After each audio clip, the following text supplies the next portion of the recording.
were strong, but they rattled like an avalanche. We advance, lights go out like a shadow. Soon as it starts, then it's over. Round of applause for the closer. The opposers know exactly who we are. We coming hard.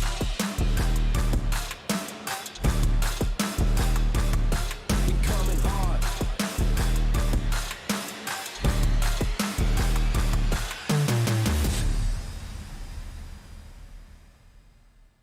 It's showtime, it's your time.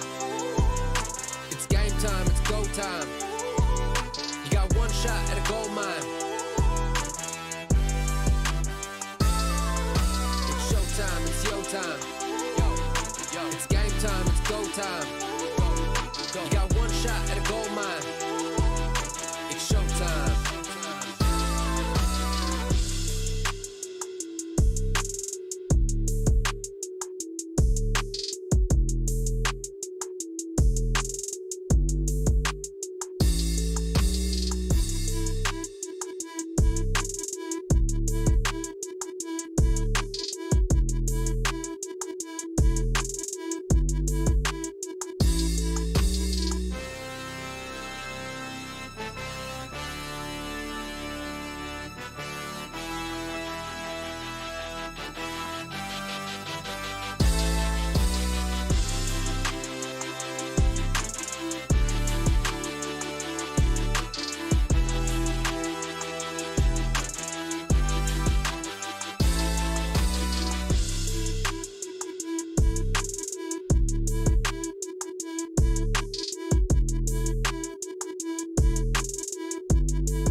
Showtime, it's your time. It's game time, it's go time. You got one shot at a gold mine. It's showtime, it's your time. It's game time, it's go time. You got one shot at a gold mine. It's showtime.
It's showtime, it's your time.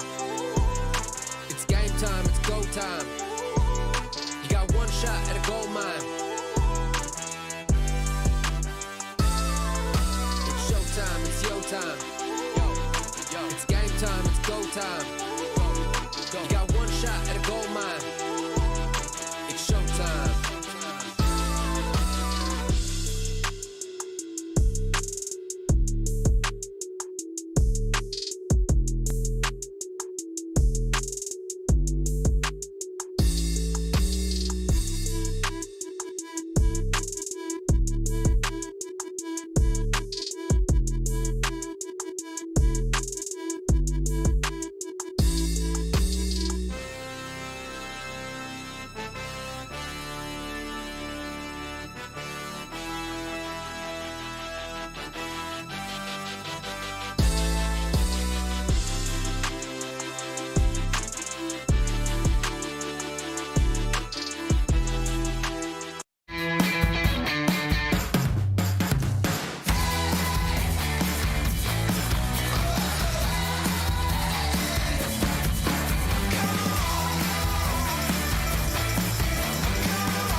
Bye, have a great time. No.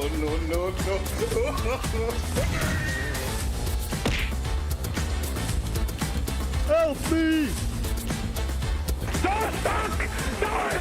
One eternity later. Why are we still here? Just to suffer?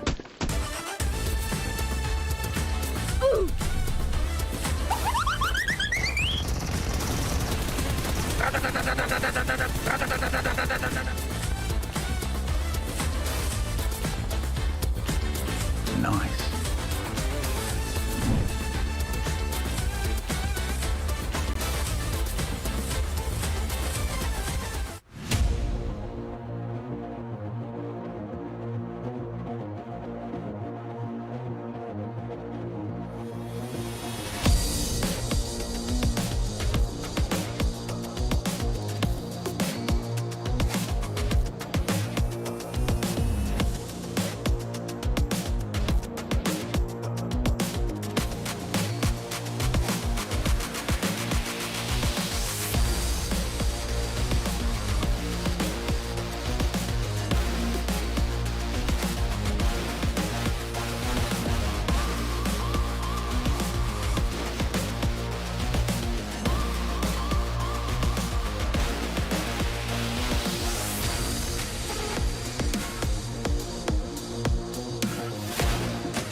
Some surprising results from wall to wall for day number 1 here of PMPL EU 23. And now we have day number 2 on the way, ready to go here as we have another 5 excellent games coming your way here for the league stage. Joining me to my left-hand side, I'm Kalaris, no one cares about that. We've got Maxman here, who's looking right nice. How you doing, mate? I'm good. I got a microphone today, interesting. But no, yesterday was a great first day. A team at the top that I think a lot of people did not potentially expect. So I'm interested to see if this is going to potentially continue or going to see new rising teams in the second day. That's right. Let's take a look then. Of course, now we have our socials that you guys can get involved in and everything that is going on. And you can see them right here on screen. However, guess what? Max, what have you done? I think you've done a whoopsie. I got the Instagram banned by mistake, but that's fine. You know, don't have to focus about that. Just don't have to focus on that. It's fine. It'll be back up. Don't worry too much about it. But yeah, go follow the socials, guys. We got some new. So YouTube, we got the YouTube mainly. Actually, go check out that one and the Instagram later today. I'm hoping. We'll see. I didn't think you were going to bring that up right away. Come on, man. Didn't you? Of course I'm going to bring this up. This is fantastic. You've done some curious things, and apparently this is one of them. So yeah, you can actually win some stuff alongside all of those as well. So make sure to go and follow the ones that are not banned. Let's take a look at let's take a look at the format. It'll get unbanned soon, I'm sure. We've got ourselves 3 phases that we're going to be playing through here. 6 days, 20 teams are going to be playing things out. The top 12 will move on to a special Vikendi match, which will be able to get themselves some nice little prizes alongside all of that. But all importantly, Max, the top 16 from our 20 advances to that grand finals. And one thing's for sure, you can't be taking those early fights in some of these early games if you want to advance to that top 16. What do you think? I think I know exactly what you're referring to. I think we're thinking about maybe a Picardo drop in Miramar. The 2 teams, I'm not going to mention them, you know, but 2 teams that I would like it if they would stop hot dropping one another. You only got, I think, 1 Miramar today, or is it 1 Erangel? You only got 1 of those, so it's not too bad. But hopefully the next time we have double Miramar, they're not going to hot drop because it doesn't help. We'll see. We'll see as it goes on for sure here. Let's take a look at the points that you're able to rack up throughout all of these games as well. Again, to reiterate, we've had a change since 2022, of course, here with 10 points going all the way for that first place, and then it teeters on down from there. If you're finishing 9th through 16th, there's no points for you and 1 elimination point per elimination here, Max. So again, a nice big emphasis on kills, and all importantly, in terms of eliminations, and all importantly, at the end of these phases, if you're able to rack up a load of points, you'll get bonus points going into the finals, right? Yeah, I think we saw a team last season get himself around, what, 70-something points, which is a huge lead going into the finals right away. I think it was MadBulls, actually, and you got a few teams like, of course, your previous HVVP, now Gladiators. So that lead, actually, it seems small, but it builds up over the weeks, and it's something that can be really hard to go up against once you get into the finals, because finals are only 3 days. It's a very small amount of time to really have an impact on those extra bonus points. So you need to try and get them while you still can. So stop hot dropping. Sorry, that's going to keep coming back. We're going to keep talking. I think what's cool, though, is that it's not an insurmountable lead, but it does reward those teams that have been so consistent throughout the phases, and that's awesome. And what will also reward those teams getting consistency out of the phases is the prize pool. Now, all of these teams have already backed themselves $2,000 over on that left-hand side. We're still looking for an MVP, of course. We're still looking for those Vikendi rewards, but in the finals, Max, that's where all the big changes. Exactly. $11,000 for the first place is going to be coming their way. But of course, you know, Jason's not here, but I do feel like I have to say, total prize pool of $100,000, basically a day rate for Kalaris. So we'll see who's going to be able to take the lion's share of that. Yeah.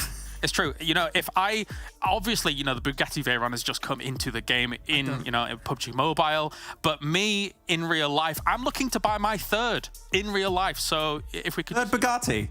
That's right, yeah. I can't even get one in game. Like, we're not the same. Okay, you're built different. I don't know. I know. What can I say? What can I say? Let's take a look at the schedule for today as well here. We've got 5 more games coming at you here throughout the day, and it's an emphasis on Sanhok today.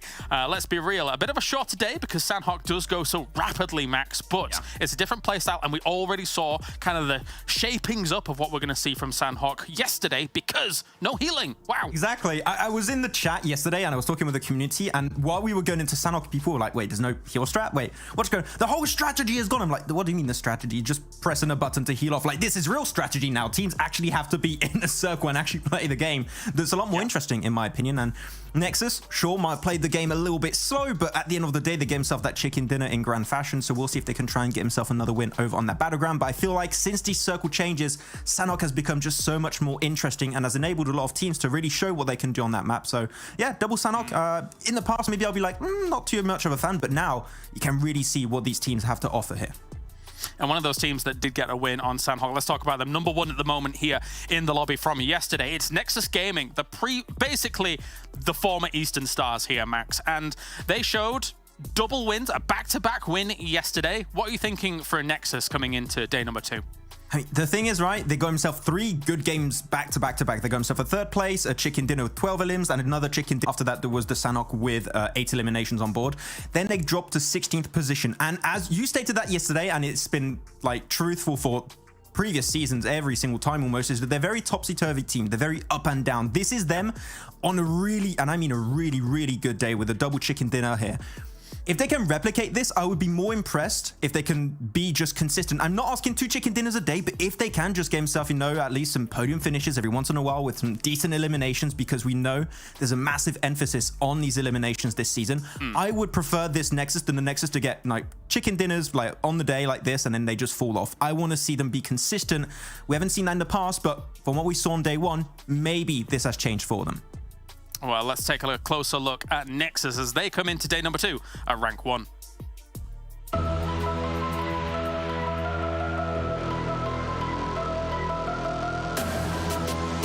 Just to stop to disperse itself and he can make it into the corner, and that should have been the case for Eastern. Sorry for Game Lord. That was so easy between Victor and Spicy, and Eastern started Game losing here. Dorian, Octavian, Athis all look to capitalize. Akashi falls. Morales. And up on the hillside, Romanian men actually managed to get some sort of... He will drop a smoke down, provided it's behind the tree, but Minchi Hardman's just out. be secured chicken dinner in the eyes of 4 Romanian boys. Yeah, you make confident play like that. If you do lose one player, it gets a trade off. 4 Romanian You take your time, you miss the opportunity, and you're gonna get burned, especially against the likes of Eastern Stars. Delendo dropping spots it just about on the edge of the smoke and absolutely is on the ball. Moves through Hamadi, caught out.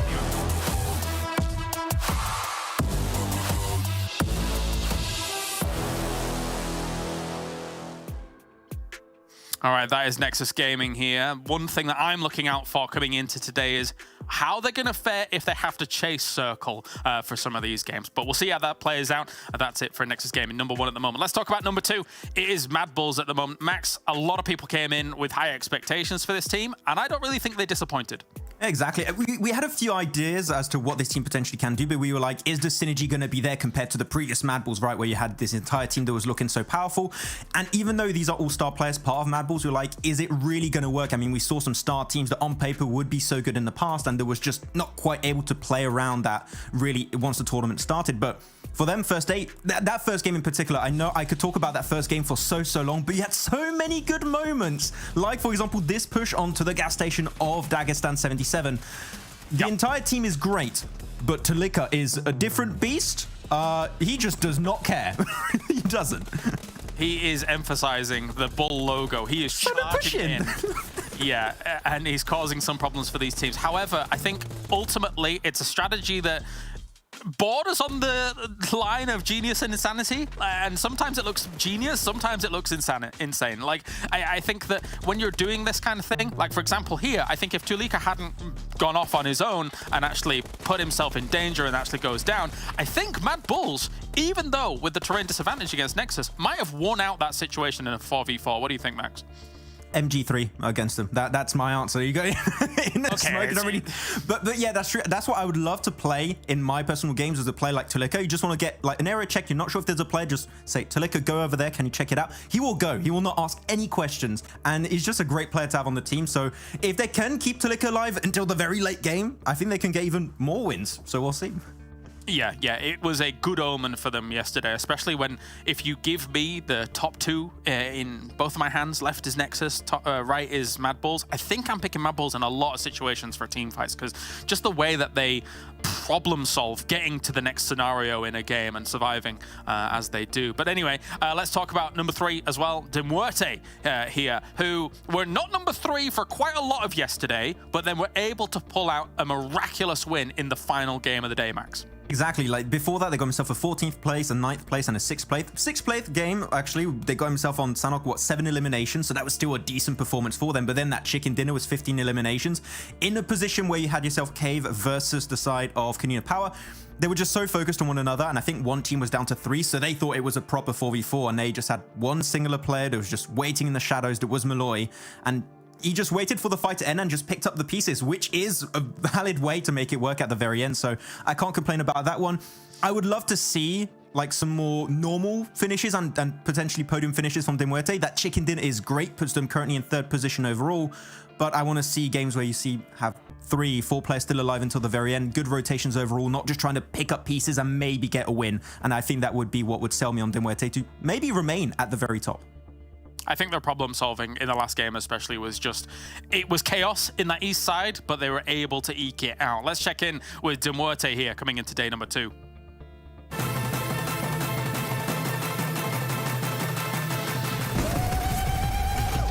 Are you ready? Nice spray down there. Storm not flush. Пытаясь контролить VIRTUS.PRO до Талова. Сейчас перестрелка начинается. Milky Way бьет по Янке. Клан. 3-я строчка. И я так понимаю, мы уже можем. This lab need to crater for a long time, and finally they have been dethroned here. Mind. Как обычно, на характере все-таки пробивает себе место. Есть один, но тем временем дискрим работает с высоты как раз-таки Чопика.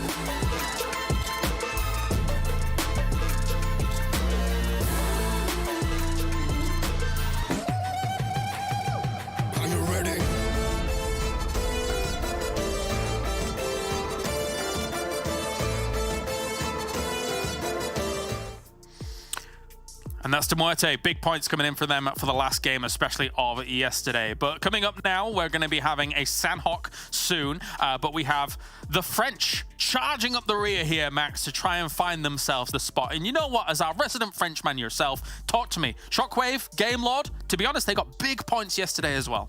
I mean, you got yourself, what was that? 3 top 5 finishes coming out from Shockwave in a row in their last 3 games of the day. They were looking so good. We had that nice little interview with Trazen yesterday, and like seems like the communication overall is going really well inside the team. The atmosphere is seeming really good for them. But going into a Sanhok game, from Shockwave in particular, I would like to see them be a little bit more maybe punishing. I think they gave a little bit too much space, for example, to Doc Project. And I think that if they do not give that space, potentially they remain as a 4-man team, 3-man team, and they take that win away from Nexus Gaming. So Shockwave, they showed they can make good things happen on this battleground. Maybe just a little bit of a more decisiveness could make it that they could get a chicken dinner here. Maybe, as currently we see Shockwave sat in 4th place. Game Lord is just a little bit below them, as I think, you know, those 2 positions could have quite easily been reversed had that Erangel gone a different way, as we'd already spoken to Trazen and how Shockwave's approach was to the Game Lord scenario in that game, and it was all about the information game from their side of things, which was, it really showed through once Terminus was able to take out 3 of Game Lord in quick succession to one another, because he had all the angles available, Max. Yeah, and they really play so well around the new point system because they got himself 7 placement points. I would like that number to be bumped up a little bit potentially, because a lot of that came from that 2nd place they got.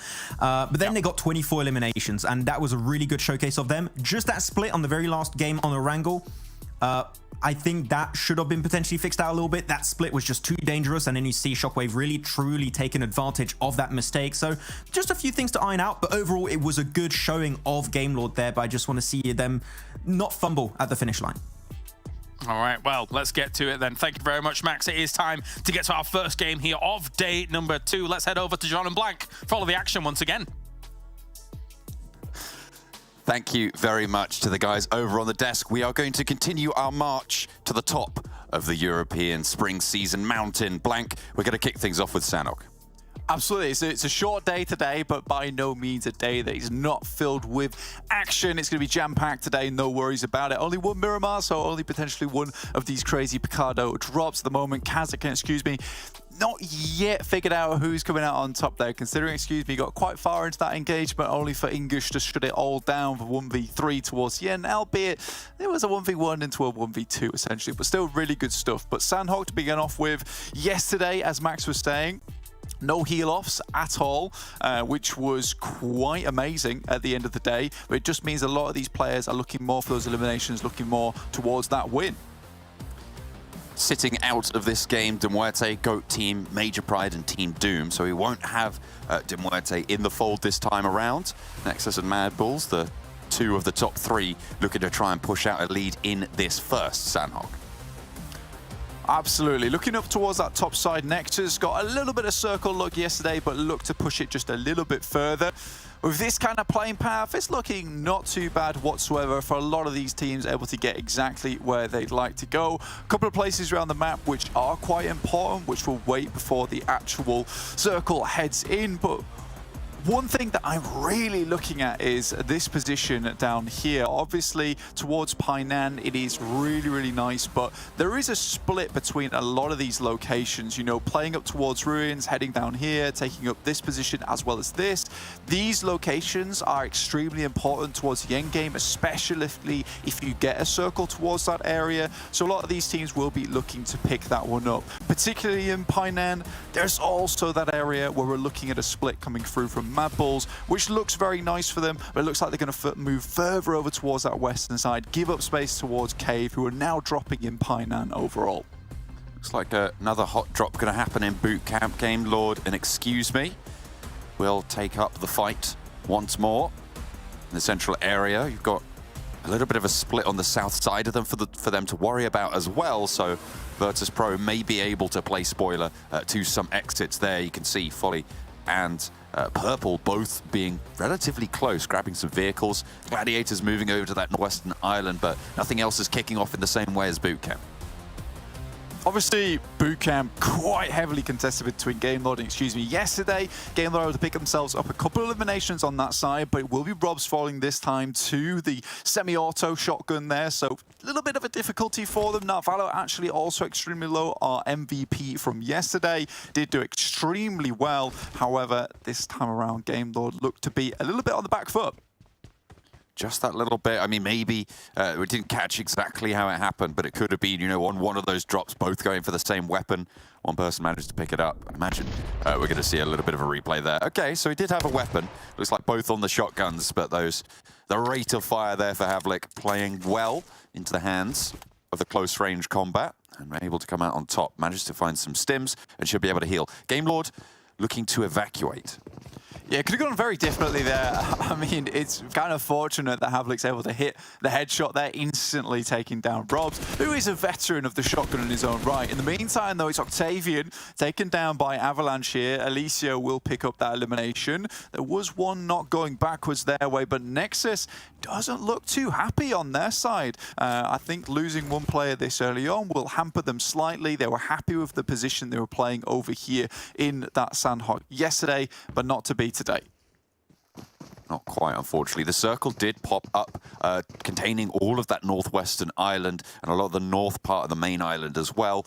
Captured a little bit of that southwest island, but looks like a lot of teams are going to have to make that move up northwest. So it's all going to be on these river crossings for a lot of teams moving forwards into these next couple of circles. So having a position on that northern side that you can control will be an excellent boon.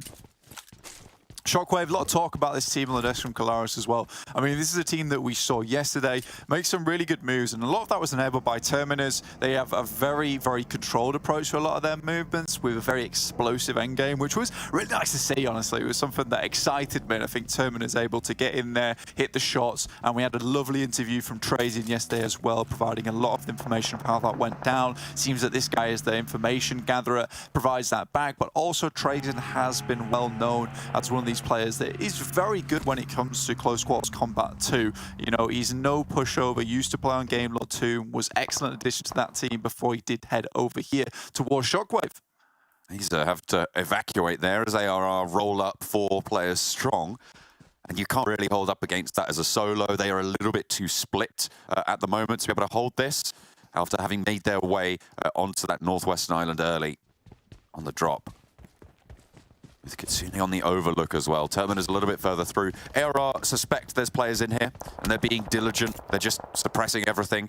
And I kind of like that, you know, they're making sure that this high-value compound into this next circle is fully clear. And if Aza hadn't have evacuated, it wouldn't be. Sky just wants to provide information back towards the rest of the team. Seems to be regrouping now. I think if they can get the drop on top of ARR, or at least just hold them out for the time being. I mean, for Aza, it kind of felt like he had completely dipped out from that situation. So AR may be feeling a little bit more comfortable. Kitsune, though, does have to be careful. There's a shot come back his way, but that's from a long, long distance from NEXUS. Kitsune's going to think twice about peeking back over that ridge. Oh, MadBulls are coming in. This is, again, a high-value compound that you can't afford to lose control of. Tulika moves on in, gets shut down immediately to a good set of sprays, but Flex playing well around the border. Doesn't really have the off angle to compete against it. But forwards, Tulika has not been flushed. But unfortunately, ARR not so lucky now, looking to put a nade out through the window. It could hit multiple, but it just falls short, and actually is going to have to fade away. Nade in hand for Zerich, doesn't really have the backup. Victor has a sightline. Another player falls down, and Zerich lands the final blow to ARR. MadBulls take the compound. Holding it for the time being.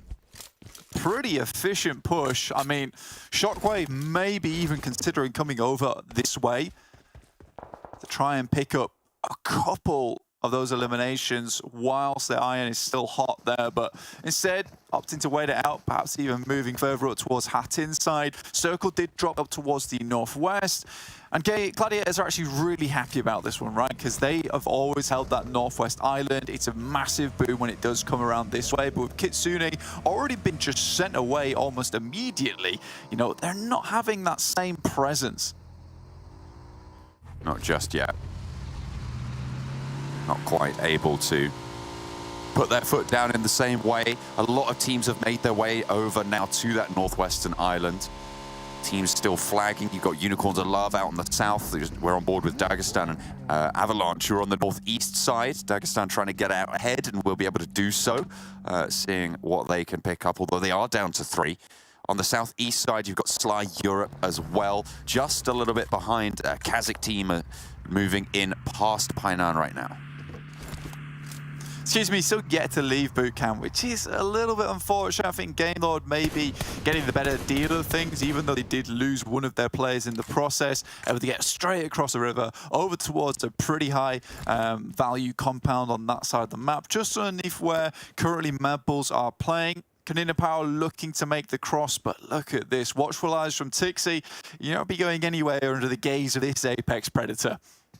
Very difficult to move in that cone of fire. Dangerous maneuvers to be made. A little bit of a scuffle. KASIK team coming into conflict with Sly Europe.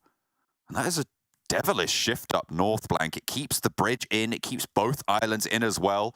Dark Project moving in for the north side. I didn't even catch their rotation, but they did it before, right? They went for that northward botation. Why not do it again? It's a bit more of a dangerous one now, though, coming into Hattin. I think it's always bold, just sending the boat straight towards Hattin side. Usually, there will be players looking out that way, but for the time being, it feels like Shockwave is more preoccupied with keeping the players up on high from Gladiators at bay, as well as MadBulls locked in towards that position. So Dark Project cresting the mainland now, will able to crawl their way into a position unknown by Shockwave, at least for the time being. So hopefully they can turn their attention that way before things start to get a little bit too hectic over on that side of the map. Sly Europe down to 2 players. However, KASIK took massive casualties in between. Feels like KASIK are a team based on mutual destruction a lot of times. They are all 4 alive, but Striker's just about to bleed out. Should be able to get 3 of their players back and active, but they're allowing Sly Europe to get back to 2. Both teams will have to head north after this. You've got to wonder what all those teams on the north side are going to be looking to do as well. You imagine that they're just going to stay put until the circle fully decides at this stage. A lot of them have committed to that northwestern island, and the shift will be very, very difficult to deal with. Unicorn moves forwards after getting those reses enacted. Mandarin pushes him back, keeps them in the running, but has more to worry about. Nades start to fly on over. In the meantime, though, Dark Project are able to get in behind Shockwave, have taken a few shots their way. This is bad news. Mandarin finally falls, and KASIK can move out. 4 eliminations, not bad, but allowing Dark Project into this position was the beginning of the end for Shockwave. As soon as they rocked upon that coast and nothing happened, I was sure that Shockwave were not going to have a good time. So for Dark Project, a really good push in, noticing there's no one on that little coastal side, and quickly they take control of Hatin, a relatively free and really valued spot on the map at this point in time. So for Dark Project to make this happen, it must feel absolutely amazing for them here on Sanhok. Almost a free game. Not only do they get Hatin a valuable position, but they have a boat on the coastline that they know is there. They can take it over and swing over to the eastern side should the circle go out that way. Or they can just swim across. They can look to try and pressure the bridge. They have so many options moving forwards here. On the other side of the bridge, though, sits NEXUS, and that is a very, very difficult crossing to make should it come down to it. They have moved up into the foothills of the Gladiators Enclave. I think for NEXUS, potentially there's time to cross here, especially with so many teams around this area. I mean, Dark Project are yet to quite get their bearings. Sure, they've taken down Shockwave, but they don't have a massive idea of what's going on underneath. It was Aza that was providing information back towards Shockwave about what was going on the south side. So I really do think that they should have been maybe a little bit more prepared to receive an assault from the north. But now at least with a lot going on here, NEXUS might be able to scout the situation and move across. Again, with how quickly Shockwave were decimated, perhaps Dark Project can easily set their focus over towards that eastern side, understanding that controlling Hatin is probably one of their biggest priorities right now. Avalanche on the north side moving in. Forward position by Cow, back by Mong Nai. And they'll have to move a little bit further forwards.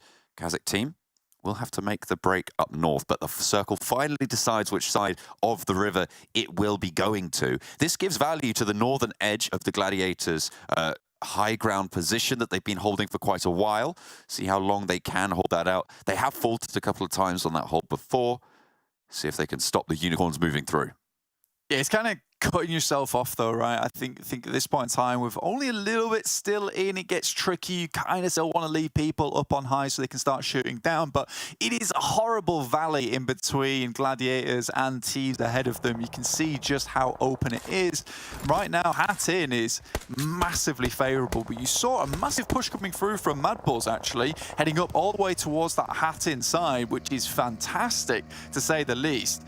They're really happy with the result that they got there, passing straight past Aza, as well as Cave. They took a few casualties, opting not to go for the full stand, but instead to get a better position with the circle, which is always, always the better play.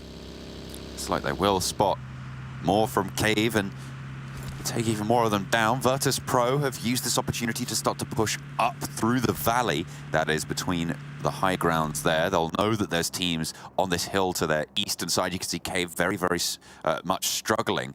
Gladiators currently in a 2-2. They've managed to push all the way up north to the compound to the west of Hatin, leaving Tixiamatic back on the hill. And they'll look to regroup as time goes on, but they've got a lot of strength and sightlines and power probably into these next circles. MadBulls, you're right, pretty fast and solid rotation, as is characteristic of them over yesterday's games.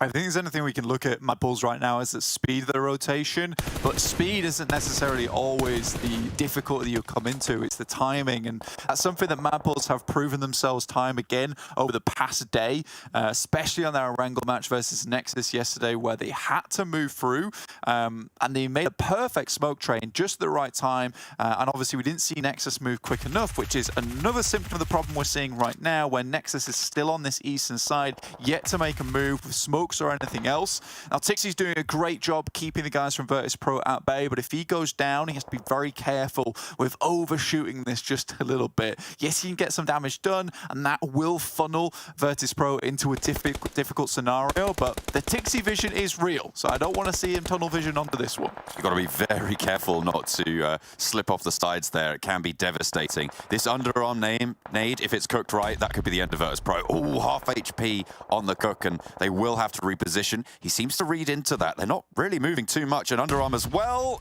Doesn't get a knock there. Purple was already ticking away on the first aid and gets immediately back to that 75 mark. Next circle just about to pop. He has to cook it for a little bit less time, but it's difficult because you don't want to cook it too little that it just rolls harmlessly away from them, but just enough so it explodes on top of them. So both those nades were placed perfectly, but again, that timing is really difficult to understand when you can only see pretty much half of the cliff face and not really how far it does go down. Unicorns of Love moving up though, finds at least one here. Obviously just taking down the remnants of KASIK, with Kaz being one of the last remaining. Pushing on through, Unicorns want to curtail them completely and will be able to do so. They were embroiled on their rotations, moving on that southwestern island. They had been in conflict for a while, so to sweep that one out is going to be good news. But that does let Gladiators know that there's a team definitely holding up residence there. They'll be worried about that angle.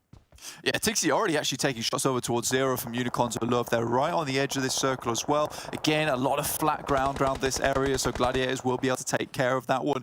KONINA Power, another team yet to have moved. I think Game Lord, you got to give them credit for the thing they did early on, which is move towards this compound around the coastal side.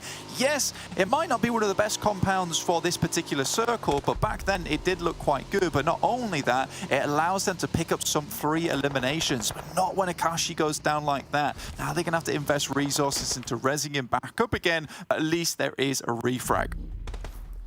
Palucci trying to move across here as Kapahala wants those shots, grabs the bike and pushes it back with the feet there out into the blue zone. It's going to be a very, very difficult push. I don't imagine you're going to make this one work. Kapahala sending it, trying to make head nor tail of this circle and really coming up without anything to show for it. Palucci does go down. Is Kapahala just going to try and get the rundown? I think that's what he was going for, but is denied the point, and NEXUS fall to the blue zone and the river crossing. Pretty difficult push, to say the least, honestly. I don't feel too bad about them going down to it. It's just the timing at which you go through. Making that push earlier on was easier. Making push now, very difficult. And you can see just the way that kind of changes things up in their eyes. Luckily, for one team in particular, Aza is still going for Shockwave. And I think for them, all they can really hope for at this point in time is some more placement points. They found themselves into a veritable fought a nation between them, Dark Project, as well as MadBulls, which should keep them protected for the time being. But the question is, how long will they allow this single civilian to remain without paying his taxes to the Dark Project and MadBulls teams? See, we've got a split decision on the jury for the predictions there. Me and Max go for Gladiators, you and Kale going for the MadBulls as the next circle starts to pop. It will move down south and actually keep MadBulls in it, keep Gladiators in the corner of their compound as well.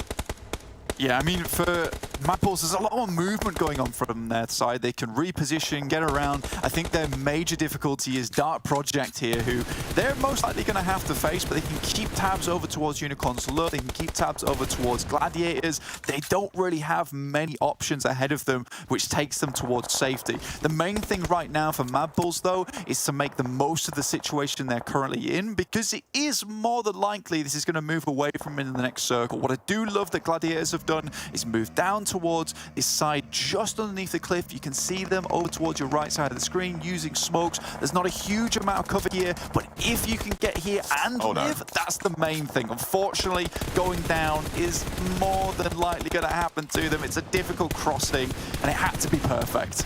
I'm not entirely sure where they were aiming for. It's well principled in terms of pure map position. And that's me and Max's prediction. Bonked almost immediately. In the bin, mate. Good job for you guys. I'll still hold on to my lead, though, after this one. Afterwards, I'm not so sure. But it's very difficult. It's well principled in terms of map position, but the cover just wasn't there, I don't think, to support that sort of rotation when you know everyone's going to be looking directly at you almost immediately.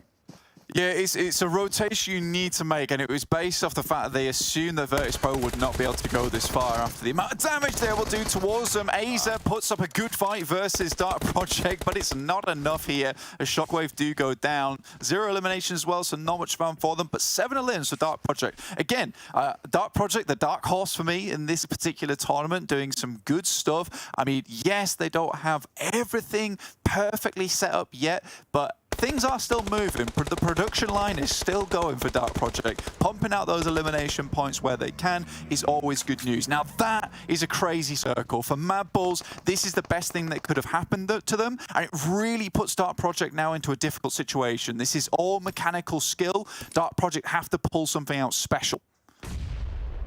Unicorns of Love take up the mantle of the position that the Gladiators once held. They've fallen back and they'll survive longer because of it. Dark Project now up to bat. Fike first to receive there. Tulika and Frozen on the back foot, but Zerich is keeping sightlines open, and Cave are chiming into the engagement as well from across the way in the shacks that they hold currently. Fike launches a nade over the top and finds Madness. Excellently found. Perfectly placed and looks for a burn as well. Madness did start repositioning. It's directly on him. It's clapped him as well. Yeah, he's tagged. Is he going to be able to get that res off in time? I'm not entirely sure. Dark Project need to make it work. VIRTUS.PRO from the hills looking to stop anybody from moving forwards. Unicorns of Love denied a safety on their crossing and will be shot out by the MadBulls from the opposite direction as well. VIRTUS.PRO from beneath and everyone else on top as well. Just going to make life so hard. VIRTUS.PRO, you're right. It's crazy that they managed to survive in that valley and take such an important part. Yeah, exactly. It was very well done for VIRTUS.PRO. They weren't necessarily going to get to all the way towards that end game, but what they could certainly do is try and pick up some of those elimination points, which are particularly good in terms of bumping up your points overall, with those placement points not being as good as they were before. Wait tries to move up. Flyke with a nade in hand looks to throw something over there, potentially get some damage done. Doesn't do anything, and now Dark Project can start to move up. MadBulls were maybe worried about Dagestan, Unicorns of Love, but we've seen in previous games from MadBulls how well they deal with several engagements on several different fronts at the same time, diverting their attention very efficiently. Good circle still for them, but better for Cave, as they might be able to take this one all the way. It really does depend, but with only 2 players, how do they fare versus a 4-man team crashing into them? Circle just about to start closing on the northward shift. Wait will bide the time. Noshi, Mickey, behind the shack. Gonna have to shift as well, but where do you go? I mean, there's terrain in front of you, but you're just going to be sideswiped by the MadBulls position. You've even got Keep as a third party to engage on here, and VIRTUS.PRO are going to not let you lie either. Taking shots from up the top, but VIRTUS.PRO's backstop actually dismantled just a little bit, and actually going down fairly convincingly. Just the one player left, and Mihi has the sightline. This is great news for the rotation from Mihi. He can stay behind, but unfortunately loses out the duel. Now Keep can try and challenge for it as well. We'll have to move further and faster for Dagestan, and this is going all to hell in a handbasket over on the north side. And they are just shutting each other down. Tulika and Zerich staying alive. 2 players active as well for Dark Project, but the blue zone will close, deny these reses. It's just Tulika in a 1 versus 2 now. Both teams are on 4, but they've been tearing each other apart, tearing chunks from one another's. And they lack the corporeal nature to stay alive for much longer. MadBulls fall down as well. And now Cave could shut down from the outside. Just 1 left, but that is very quickly coming to a close. 8 eliminations, though, not bad at all, but it's VP, Cave, and Dagestan. A lot of solo players, and really for MadBulls and Dark Project, not many places to go after that. However, you know, a lot of eliminations found. That's good news for them. Now, Dagestan, VP, Cave. VP really being this one member in the game that really should not have made it this far, and it's through sheer grit and determination that they've actually headed towards this position again. Now, singly, might be able to find something. Versus 2 players, very difficult. Has a tree to play around with, has to hit the initial shot almost instantaneously, and takes a little bit of confidence here. Look at the barren nature of his backpack right now. No utility, just 1 first aid, no stims. Has to get an early, fast pick, and these nades coming out, that could just be the end of it.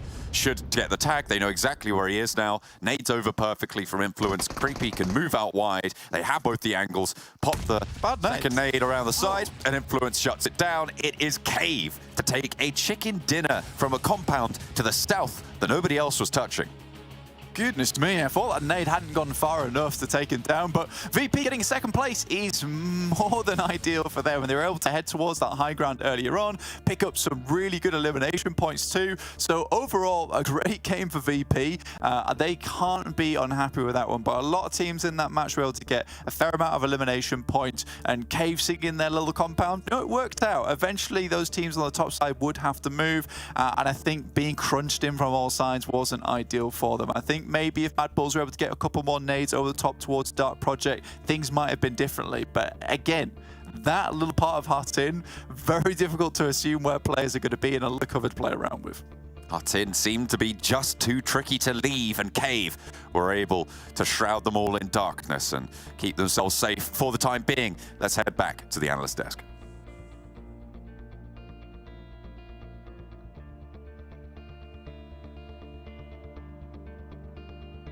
There we are. Okay, sorry.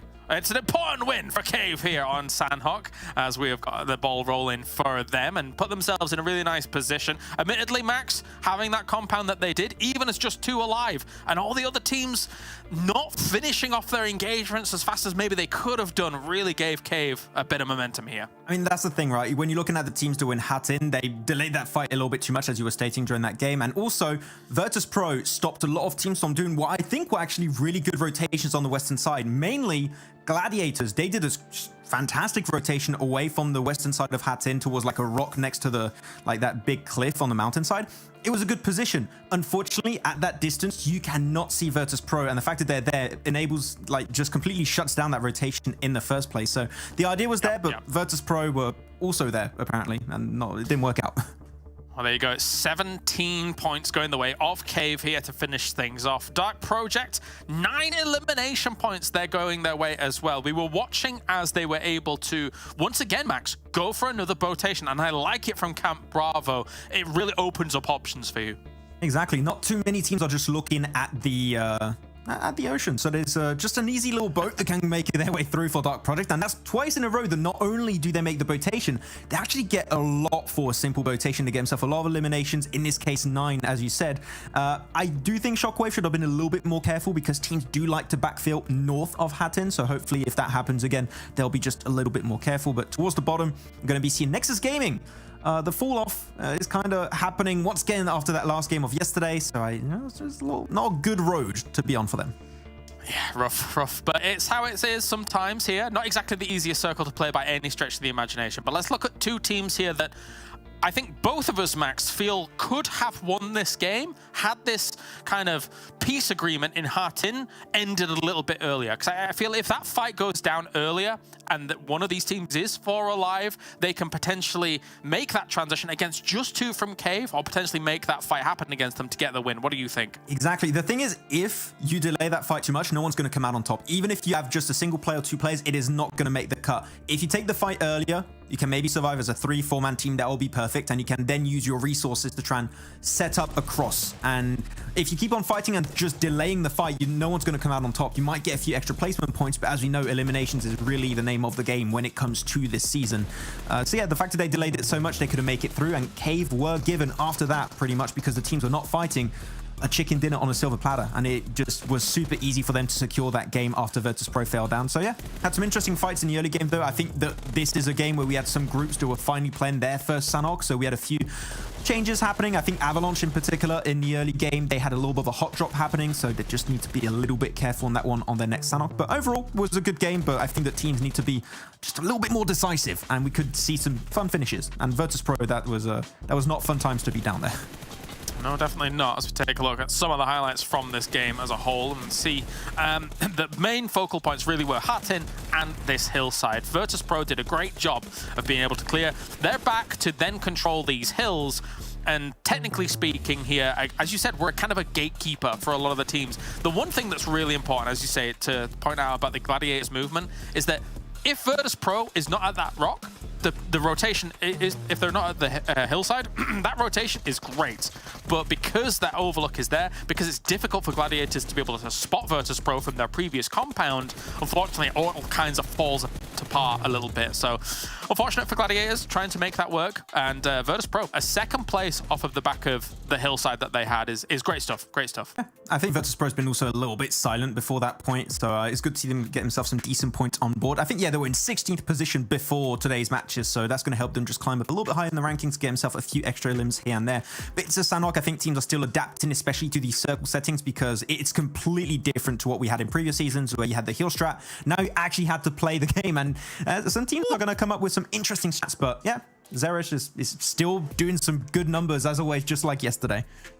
1,100 on a Sanhok of all things as well. I mean, the corner that they had of Hartin is a great spot to be able to pump out those numbers, right? And try and get as many eliminations on the board as you can. But also, you got to remember, they were roaming at the beginning of this game here, Max. They're actually looking for those quick team fights, trying to take out players here, there, and everywhere. So already starting off with a team wipe early on a Sanhok is like that big boost for you to be able to just pump those points up. And just like on the first game yesterday, they were so quick to get in that position. They just instantly full sent it there, because I think their main thought process is just like in game 1 yesterday. If we do this tough rotation before anyone else and it works out, we are the ones dictating the pace of that game and kind of dictating which teams can or cannot make it through that position. So I do like that decisiveness coming out from MadBulls. Just it's still, if they took that fight versus Dark Project, it maybe could have been a win, but it was just not meant to be here. I think this is the first game where all of us have not get any points. Well, that's so we've been doing pretty well up until this game, so it's fine. You know, I mean, looking at MadBulls, they were a pretty decent opportunity to get a top 3 here at least, but it was not to be for this game. Unfortunate for Gaming Gladiators, as we'd mentioned before, in terms of their rotation and how things go. So let's talk Erangel here as we go on to the grassy pastures next. Max, who do you think has done well so far on Erangel? Who's your choice? I want to see, I mean, Nexus did well yesterday, right? And they've been having a little bit of a tough last 2 games. So I would like to see them be a little bit quick on their rotations in particular. Not only them, though, I want to see, I mean, I don't believe they're playing now. No, they're not playing now. Shockwave are not playing this game, but this is for the future Erangels that are going to be happening. I want to see them be a little bit quicker on their early game rotation. I think that's something that really hurt them in yesterday's matches, especially the first one. They won themselves the second Erangel, but in general, leaving Severny, if they just can speed things up a little bit, I think they could really just get even more points coming their way on that battleground.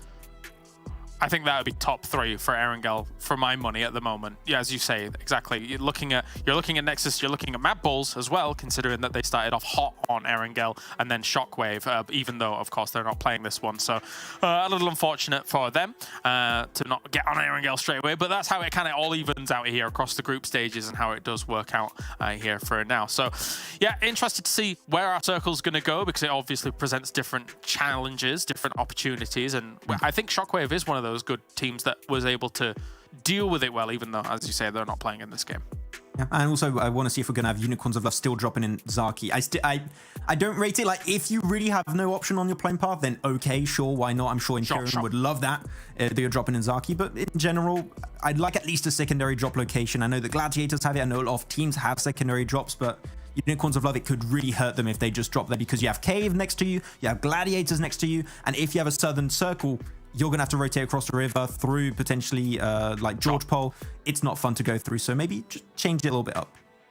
Well, Monster Energy joins us here for PMPL EU 23 as well, so a big thank you to them for joining us on this journey. We have lots more games to talk about, lots more games to watch here as a whole. Let's take a look at the overall rankings as well. MadBulls #1 at the moment after getting themselves a boatload of points here on Sanhok does find themselves in that #1 spot. Now we get to see if these other teams can try and play catch up as MUERTE now makes their way onto this stage here, and a win for them actually might be even be able to propel themselves further here, Max. It's not as not at all CI's dominated like I potentially expected. We've seen a lot of really good Western European team, well, the OG Western European teams up there like Nexus. You're looking at your Shockwave, Game Lord, Unicorns of Love, basically team big from the previous season. So yeah, not the start I think a lot of people were expecting, but I am pleased to see there's just not CIS domination through and through. We have other teams that can step up to the plate. And Gladiators only on 7 points. We'll see if they can bounce back. But for now, let's bounce over to the commentators here to bring you the grassy pastures. I've been betrayed by the Gladiators one too many times on my predictions, Blank, and they have betrayed themselves, I think, as well a little bit. What we know that they can achieve has not been represented here. Yeah, I think for the Gladiators, there's a real problem going on. I'm not sure what it is. I think they were a hot streak last year, right? But there's only so long you can keep that hot streak up because you're gonna have to cool down a little bit at some point in your journey. So I think for them right now, maybe just on a little bit of a dip before they return. Maybe that can come back. Who knows? Potentially. So for Gladiators, they're still making some good movements, still making some good decisions. I think Kalara's pointed out that, you know, if VP wasn't in that spot that they were in, which they assumed they'd cleared out, they assumed they'd done enough damage to VP that by making that rotation, they would still be clear, have the hard cover, the rock to play around with, and essentially take down everyone else in that lobby. But for them, didn't quite work out. Again, with Dark Project, MadBulls, both teams kind of took down each other, and Cave enjoyed taking some pot shots over towards them as the circle headed down their way. So good stuff overall for either of them. Yeah, I think so. I think potentially, I think we can stop talking about the end of last game, because we've actually got this game starting out as well, and this is a pretty dramatic plane path on the south side, over Novo all the way over to Primorsk. It's going to mean that the teams who like to play up the north are going to take a long time to get there, and potentially gather some hot drops as well on these vehicles on the south side. A lot of teams might be shredded down to 3 or 2 players here.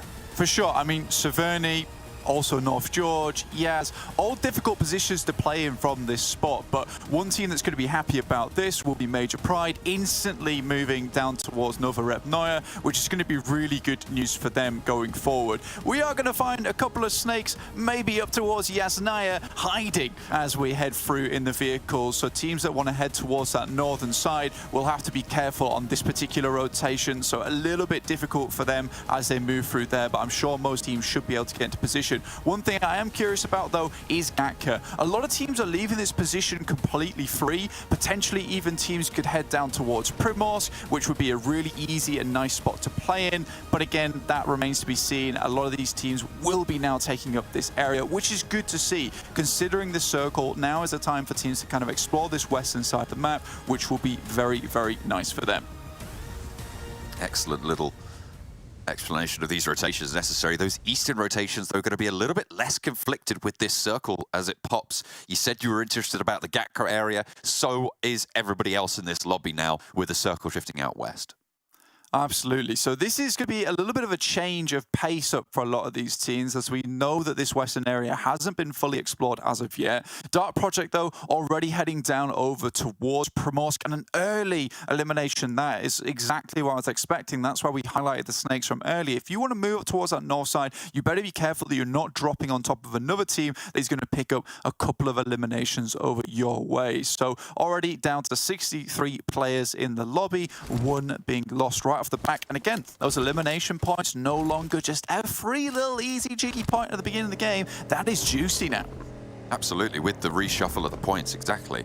It's super, super important. We're seeing teams like MUERTE, probably most notably MUERTE now, have such a massive impact on the tables purely from, really, their elimination points, because at the start of this game they were sat 28 elimination points, 12 placement points, so there was a vast disparity there, and really being sent very, very far up the tables by those elimination points, and they are going to have more of an impact this season overall. So if you can grab those early points, phenomenally valuable.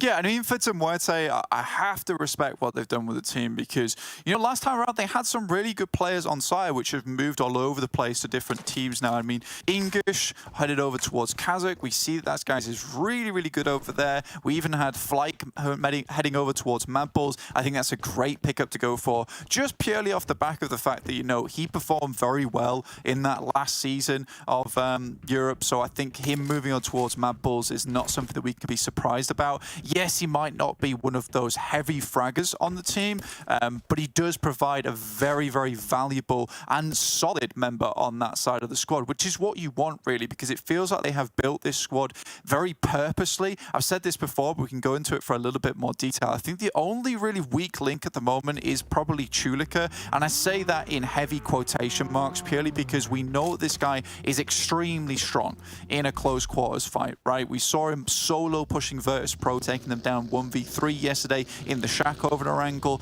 However, that kind of thing can come back to bite you, and when you've already got Frozen, a very strong player on the team in his own right, kind of that extreme fragger on side who wants to be supported by Zerich, who is surprisingly doing most of the damage at the moment. You want Chulika to be more of this backstop, more of this player that can assist in that fragging potential, with Flyke bringing up the rear as well, maybe playing a couple of these flanking roles that we know him for. So overall, I do think that's the only issue I have with MadBulls, but other than that, feels like they've really perfected what they wanted to do during these games. Looking down over towards the eastern side of the map, a couple of teams headed over here. In particularly, we saw Sly Europe and MUERTE heading over towards Lipovka, and then Yaz, Game Lord were able to head up there. But again, the snakes struck, the actual fangs were able to dig deep into that team, and they've already lost a player right off the bat of the game.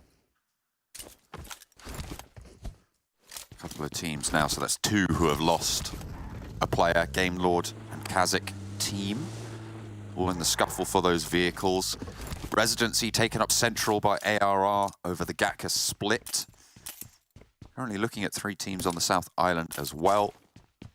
Major Pride with Nomi out to the western edge, looking to figure out the rotation away from Novo. Do they go north on the bridge, or do they go west past everybody else? That is the real question. I think a couple of these teams are going to have to figure out exactly what kind of rotations they want to make. And one thing we do have to consider with that particular playing path as well, we have crunched a lot of teams down towards this south portion of the map. There's hardly anyone actually playing up towards North George, Shooting Range, Severny, Stalber. So some very clear rotational paths for some particularly lucky teams.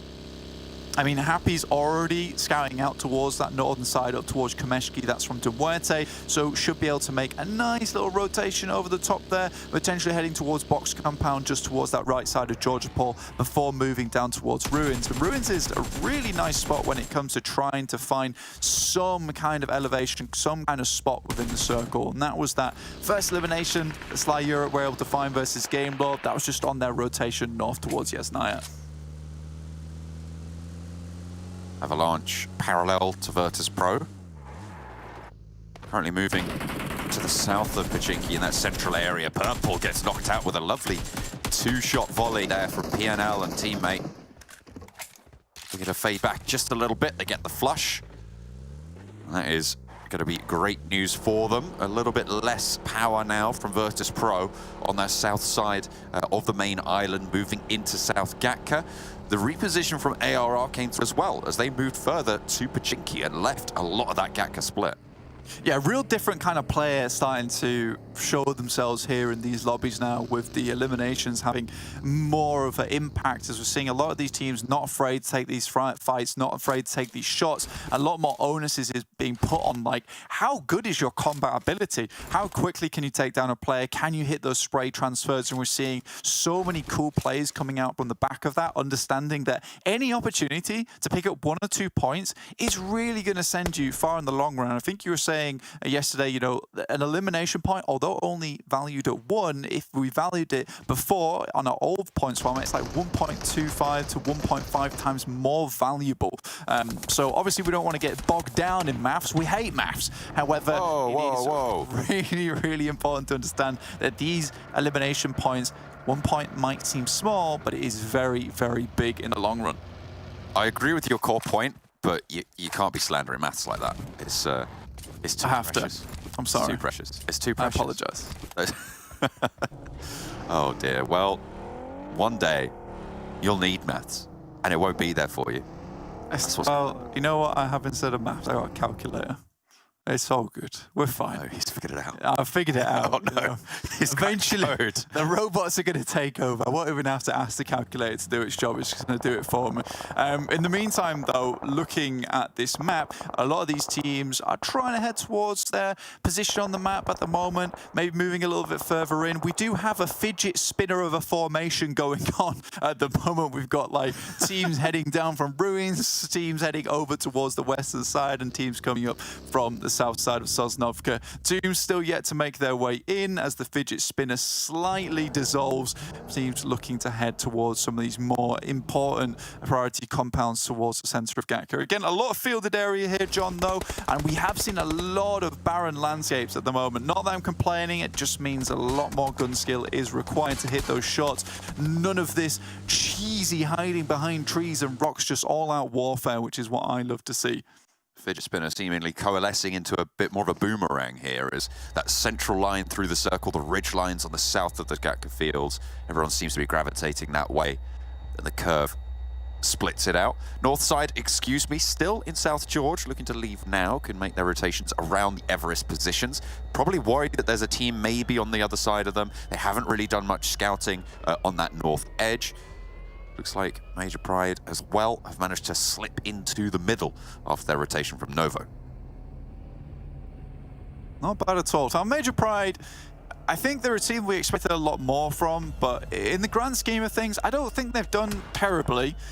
It just feels like we want them to do a little bit more. I mean, Monkey and Effect, both extremely strong players, but as the days go on, it really does feel like, was it Zerich who was really enabling all of these players to do their thing? I think we've seen Monkey and Effect have their pop-off moments, but maybe without that watchful guardian of Zerich, those things weren't able to come to pass, which is something we always have to consider, being probably being the only original player still left standing over on MadBulls itself. So we'll see as time goes on, can Major Pride bring it back towards that glory of the old days with Effect and Monkey towards the top. But right now, it's not too bad. They're in 13th place.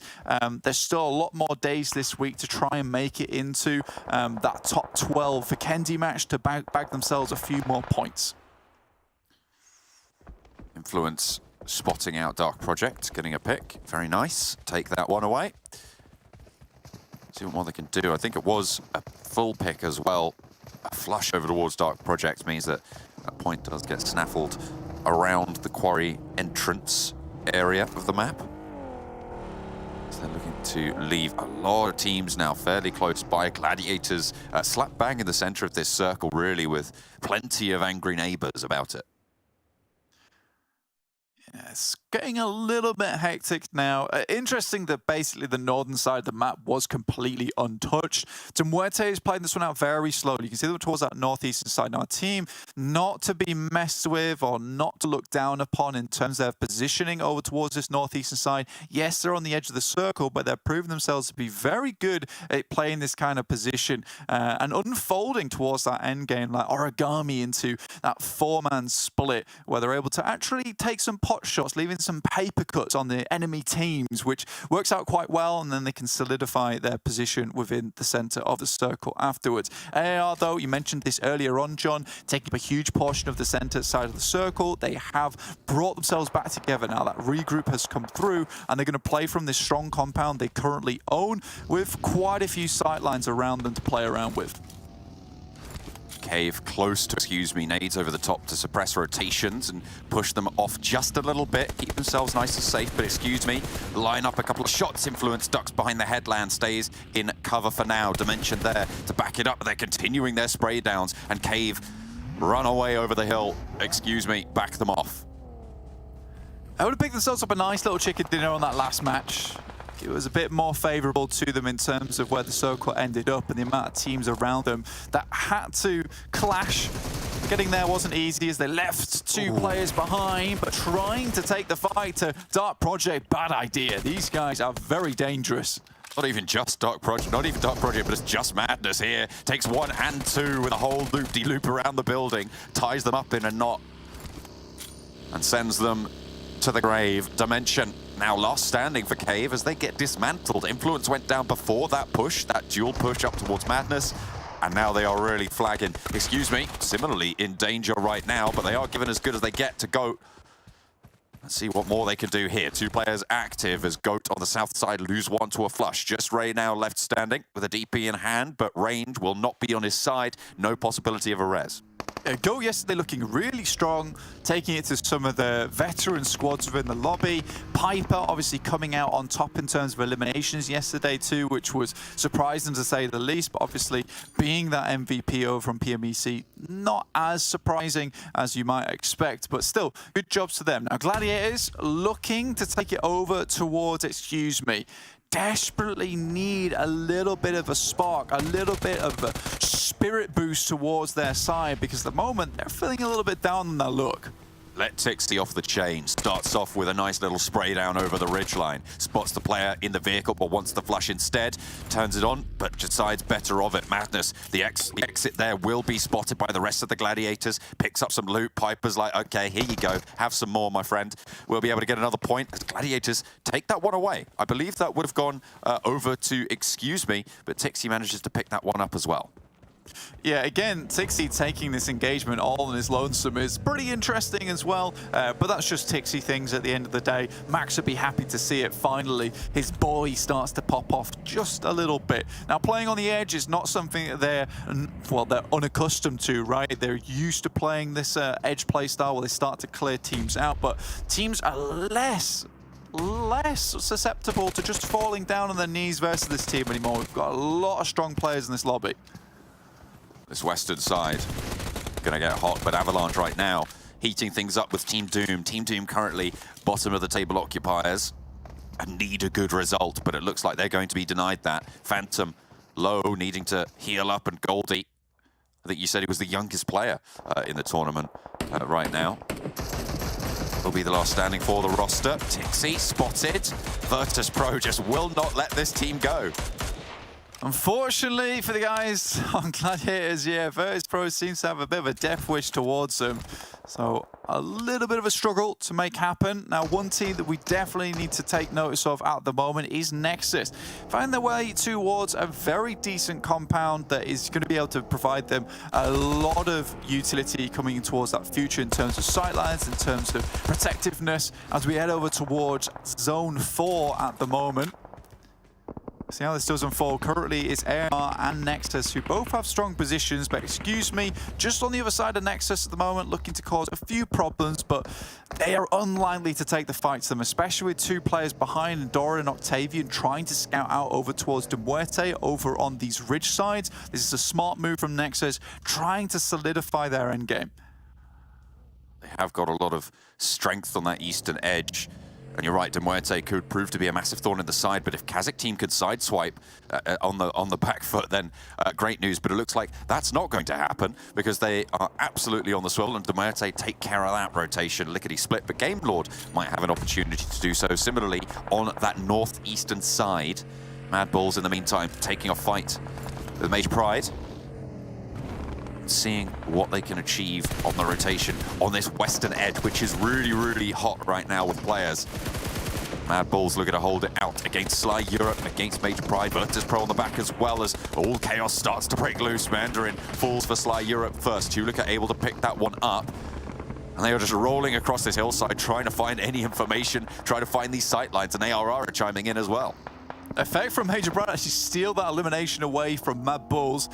Got to be unhappy with that one as they sit up towards that northern side of them. Only 3 players on their team currently, but still going strong. Gladiators down to 1 player. Potentially will be able to bring Kitsune back into action. Team Doom, though, I think that we kind of have to discount this team for the time being. Really not doing so hot at all. Nomi goes down. Dino as well. That's where things start to get a bit tricky for Major Pride. Only 1 player still remaining. He managed to pick up a whole host of points there as a solo player. That's going to be great news for the results, even if they go down now. Major Pride under pressure from MadBulls, continually just peppering away, putting that hurt down. But Frozen finally finds an answer his way. Folly goes down, and it's going to be really difficult to make this crossing here. Has to hit the deck, doesn't go down fully, but there it goes. Another knock coming through from Zerich. 2 players from the MadBulls have fallen, but they are in resible positions. The blue zone, however, will not let them lie. The single will be the last of all, but who's this? It's ARR chiming in, and now Just Flight needs to stay alive, drop these smokes, and keep them, stymie the bleeding.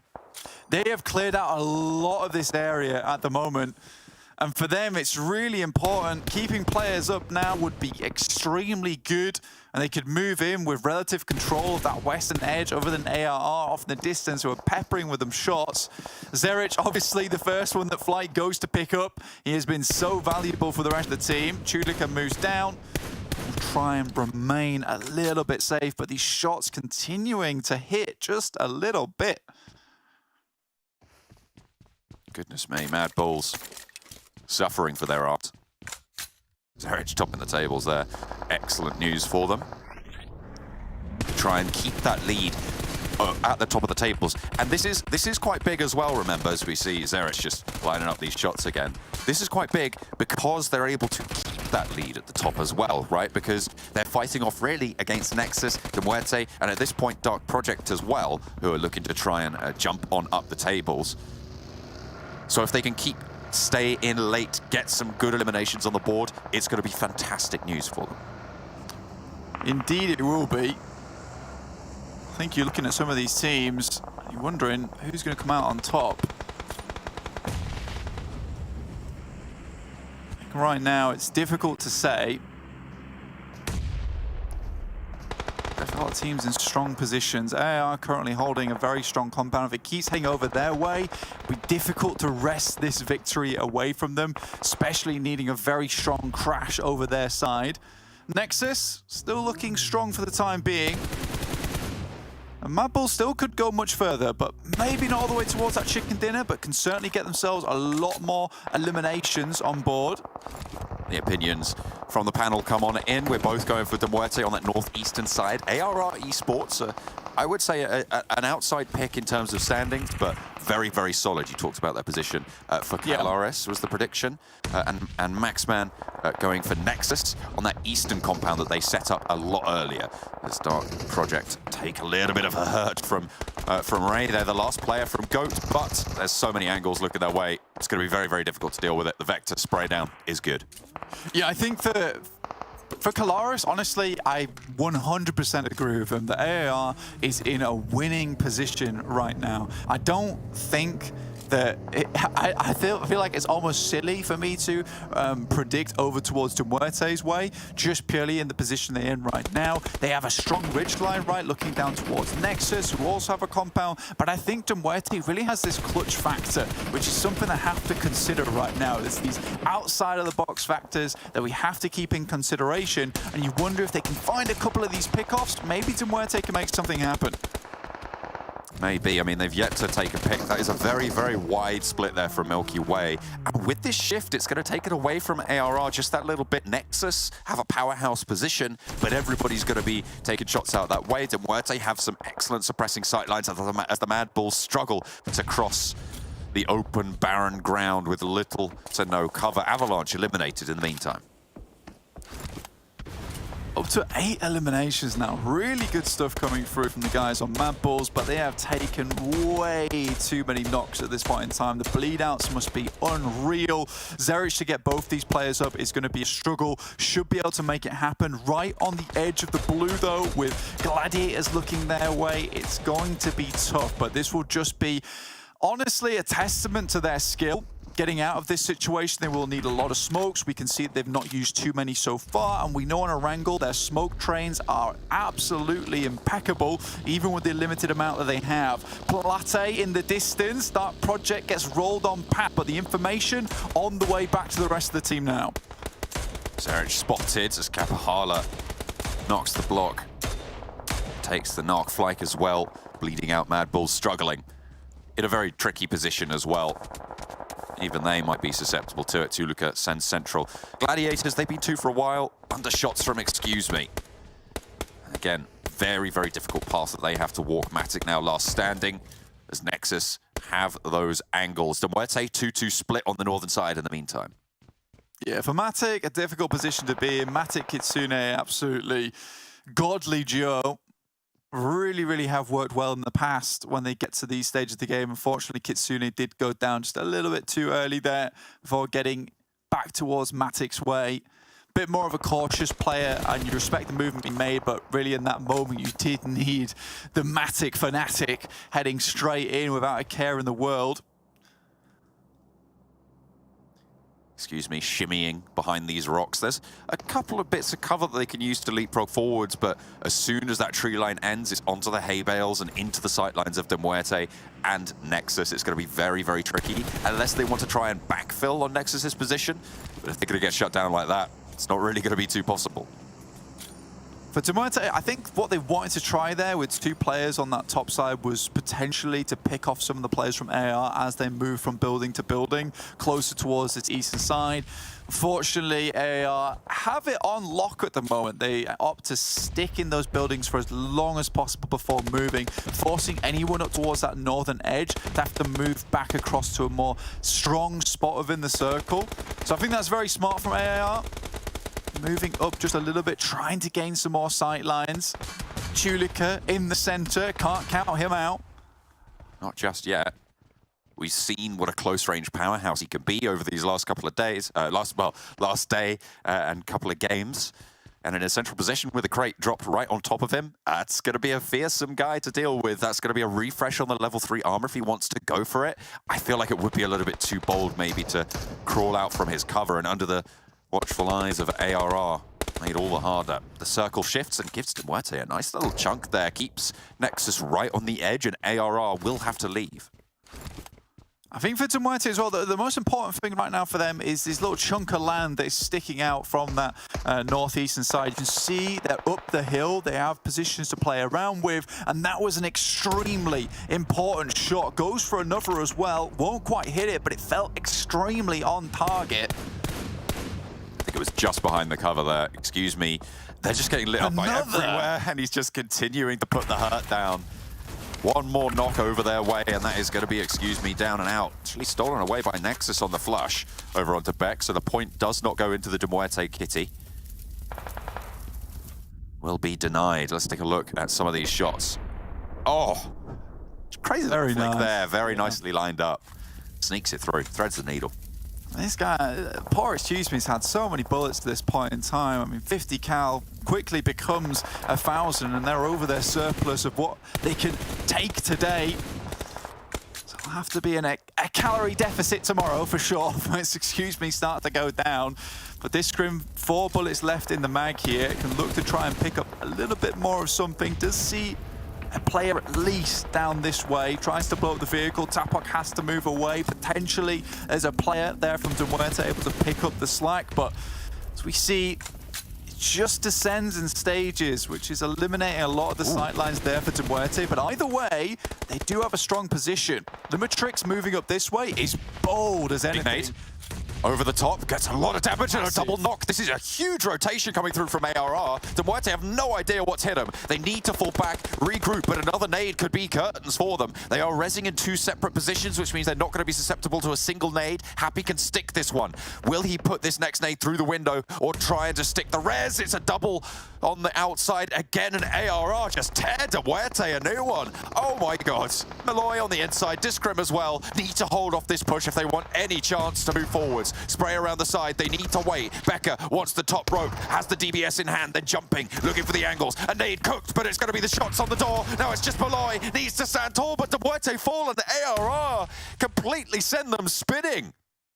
A massive maneuver for Limitrix there. Nade over the top, and MUERTE far too comfortable from the sniper's outpost. And quickly, silently, the assassin approaches with the good and trusted M4, a couple of nades, and a nasty Bowie knife to the neck as quickly and succinctly, we will lose MUERTE from this game. NEXUS now finally start to make their move with the smoke train. NEXUS always a little bit hesitant to get in towards position. Becker up top now, providing a little bit of high ground assistance as NEXUS try and sprint their way back up the hill. But this is all to play for now, John. That was such an excellently executed position, rotation, off angle for ARR, but now they've lost a player down to 3. Can Tulika have an impact here? Smokes have bloomed in the middle. Abez moves forwards to back it up. Becker on the high ground. But NEXUS want to wrest control of that away from them. NEXUS's position really solid at this stage. The advantage was in ARR's favor, but as soon as NEXUS moved up towards that high ground as well, it equalized. Such an interesting move from MUERTE, honestly, to stick around that area. It's so nadeable, but I think they felt extremely safe when they disengaged from AAR, not expecting them to send players up their way from behind. It's just pure overconfidence on their side, and now AAR is reaping the benefits from that one. Now, 6 eliminations on Nexus, having a good game yesterday. Yes, again, it's a tiny amount of circle look where it dropped, but they had to travel towards that position in the first place. So smart moves from them. And now Nexus can try and translate. They're certainly not a team that looks to be put to bed too early here. Doran moves over the top. And AAR a little bit split. After that initial assault over towards MUERTE, it's felt like they have slowed down massively here. MadBulls taken down. Finally, Tuluka spotted. Nexus pick up the point. 7 eliminations on the cards for them. And ARR knocked and flushed as well. 4 versus 2. And Nexus looking good in this final circle. They have the more central position. ARR, unless they can pull off another miracle, will be going down. 7 eliminations purely from just the one player there from Dinatrix. On the outskirts, and that will be the end. Nexus take home the chicken dinner. They operate beautifully. 9 eliminations on that game as well. That is one hell of a bid for that top spot. They might have been able to put themselves over MadBulls had they not gotten to that 3rd place. Yeah, a really strong game there for the guys from Nexus. And I mean, with the placement points not being as valued anymore, maybe they could jump up. But again, MadBulls were able to get a massive amount of elimination points themselves. So very well done there to Nexus. And Max would be extremely happy with that one, predicting them coming through on top. But AR, I think that they had so much gumption, right? So much determination to dismount MUERTE from their position. They were red hot, but then as soon as they took down the guys from MUERTE, they died down in an instant, like a blade popped in towards the oil. It fizzled out instantly. So I'm not sure what AR was trying to do after that spot, but they were a dull blade afterwards. And Nexus was quite happy to swing the hammer and break that one. Yeah, it felt like MUERTE, they didn't leave anyone out the back to cover that swing out, but they didn't expect it to come through, as you talked about during the game. I mean, that was such a wild turn of events. I expected MUERTE to be able to leverage that high ground super effectively. Yeah, it's just a huge amount of overconfidence, honestly. You leave that position behind, you head towards a very nadeable spot. You should realistically, in that spot, have someone backed out. And it was very odd considering they were playing that 2-2, watching down towards AR the entire time, and then suddenly decided that just wasn't necessary anymore. And again, AR bided their time to make that one happen. Chulika, again, really bold, making it very far into that game. I think he got a 3rd place at the end of the day, which is still very good. But again, Nexus clean that one up very nicely with AR suddenly just dropping the ball just absolutely out of nowhere. It felt like a very different team had taken the stage at the end. They might have panicked. They might have thought, we just took down MUERTE. They're gone. Oh no, there's another really strong team on our doorstep. They just crumbled, unfortunately, right at the end. But fortunately for Nexus, because that means that they are still very much in the contest for the top spot.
Oh, well, they have played not very many games here, have Nexus, but almost a 50% win ratio for them in the games that they have played. Pretty ridiculous here coming in from them. Joining me, Max, to talk about this, and we have got ourselves another win for Nexus, Max, on the board. I have to say, they get in these mid-game moments a massive split, and their game strat has been working out so far. It worked out yesterday, is working out right now. They just wait to see where the circle's going to shift, and whichever player is closest to the center, they go there. And in this case, it was the compound west of Pochinki Hill, and they just send everyone onto Kapala's position, and then they don't move of the entire game until the last 30 seconds to a minute, and they secured themselves the win with 8 eliminations on board. So big games when they get those chicken dinners once more. Yeah, I think for a Nexus and AR, especially, like when you're looking at these compounds that they have, given those circles, they should be getting top positions. I think the team that did most work during all of that to try and get themselves into a decent spot was MUERTE up on the hills, and they had the Lynx AMR. It makes such a good noise, Max. I'm so happy we've been able to see it here just on day 2 alone. Yeah, I saw a headshot. I think it was 186 damage. I mean, no amount of arm. You need like a helmet level, I don't know, 20 or something if you want to tank that shot, and you are not going to tank that shot, let me tell you that much. Yeah, we had some good also DMR shots in that from Single and Zerish at one point. I think on the west it was 4 or 5 teams, and MadBulls just in the thick of it, and Zerish just stood up once again, just doing so well defending his team in that position. Leaving that spot afterward did end up being a really hard task at hand, but MadBulls, the thing is, even if they go out early, they still pick up a good amount of eliminations. So even a bad game for them, it's still actually a good game for some teams at the bottom of the rankings. Definitely so. DP doing work here for GOAT in the fields. But again, when you're in field situations like this, it's kind of only a matter of time before you're going to get picked off here.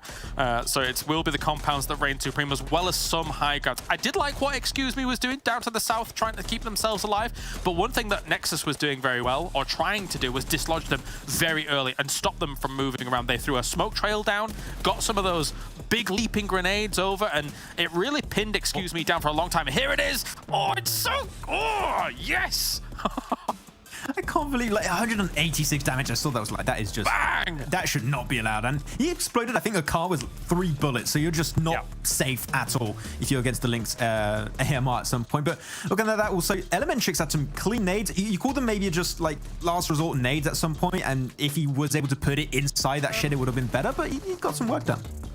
Not last resort, just kind of a bit eager almost, or like a little bit panicked. Now, the one thing that could have happened there is that if you get a nade into the window, if you take a little bit more time over it, yes, you might be able to dislodge them in there, but the angle at which he's throwing them into that shed, they have the potential of bouncing out of the door. So he was kind of weighing up these scenarios and thinking to himself, okay, what can I do here? They did push around to clean them out, and they actually did well with it overall. This is big for AR because, let's be real, I think they were in 17th place before this game, Max. I think, yeah, let me check actually the rankings where they were before that one, but they were in 15th position before start of the day, and potentially went a little bit high after the previous match, but before today they were in 15th position.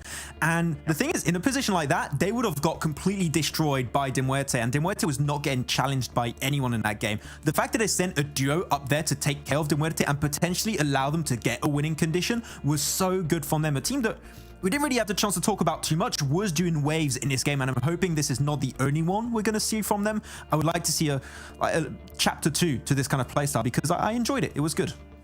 Yeah, agreed. And like I can see, MUERTE still getting decent points on the board. Not a huge amount of damage here from the hillside. It's kind of Sanhok numbers, the game that we've just witnessed, because of the kind of openness of what we were watching in some of these fights. But when you got 2 teams in those compounds, it's not easy for any other team to really find a good spot in this kind of circle. So that is our Erangel here. Any other thoughts on this Erangel before we wrap things up on it, Max? Not really. I mean, we went through all of the big teams. It is going to be an open area. It is going to be a field finish for some of the teams. I do like that MUERTE was playing the high ground position on Pochinki Hill.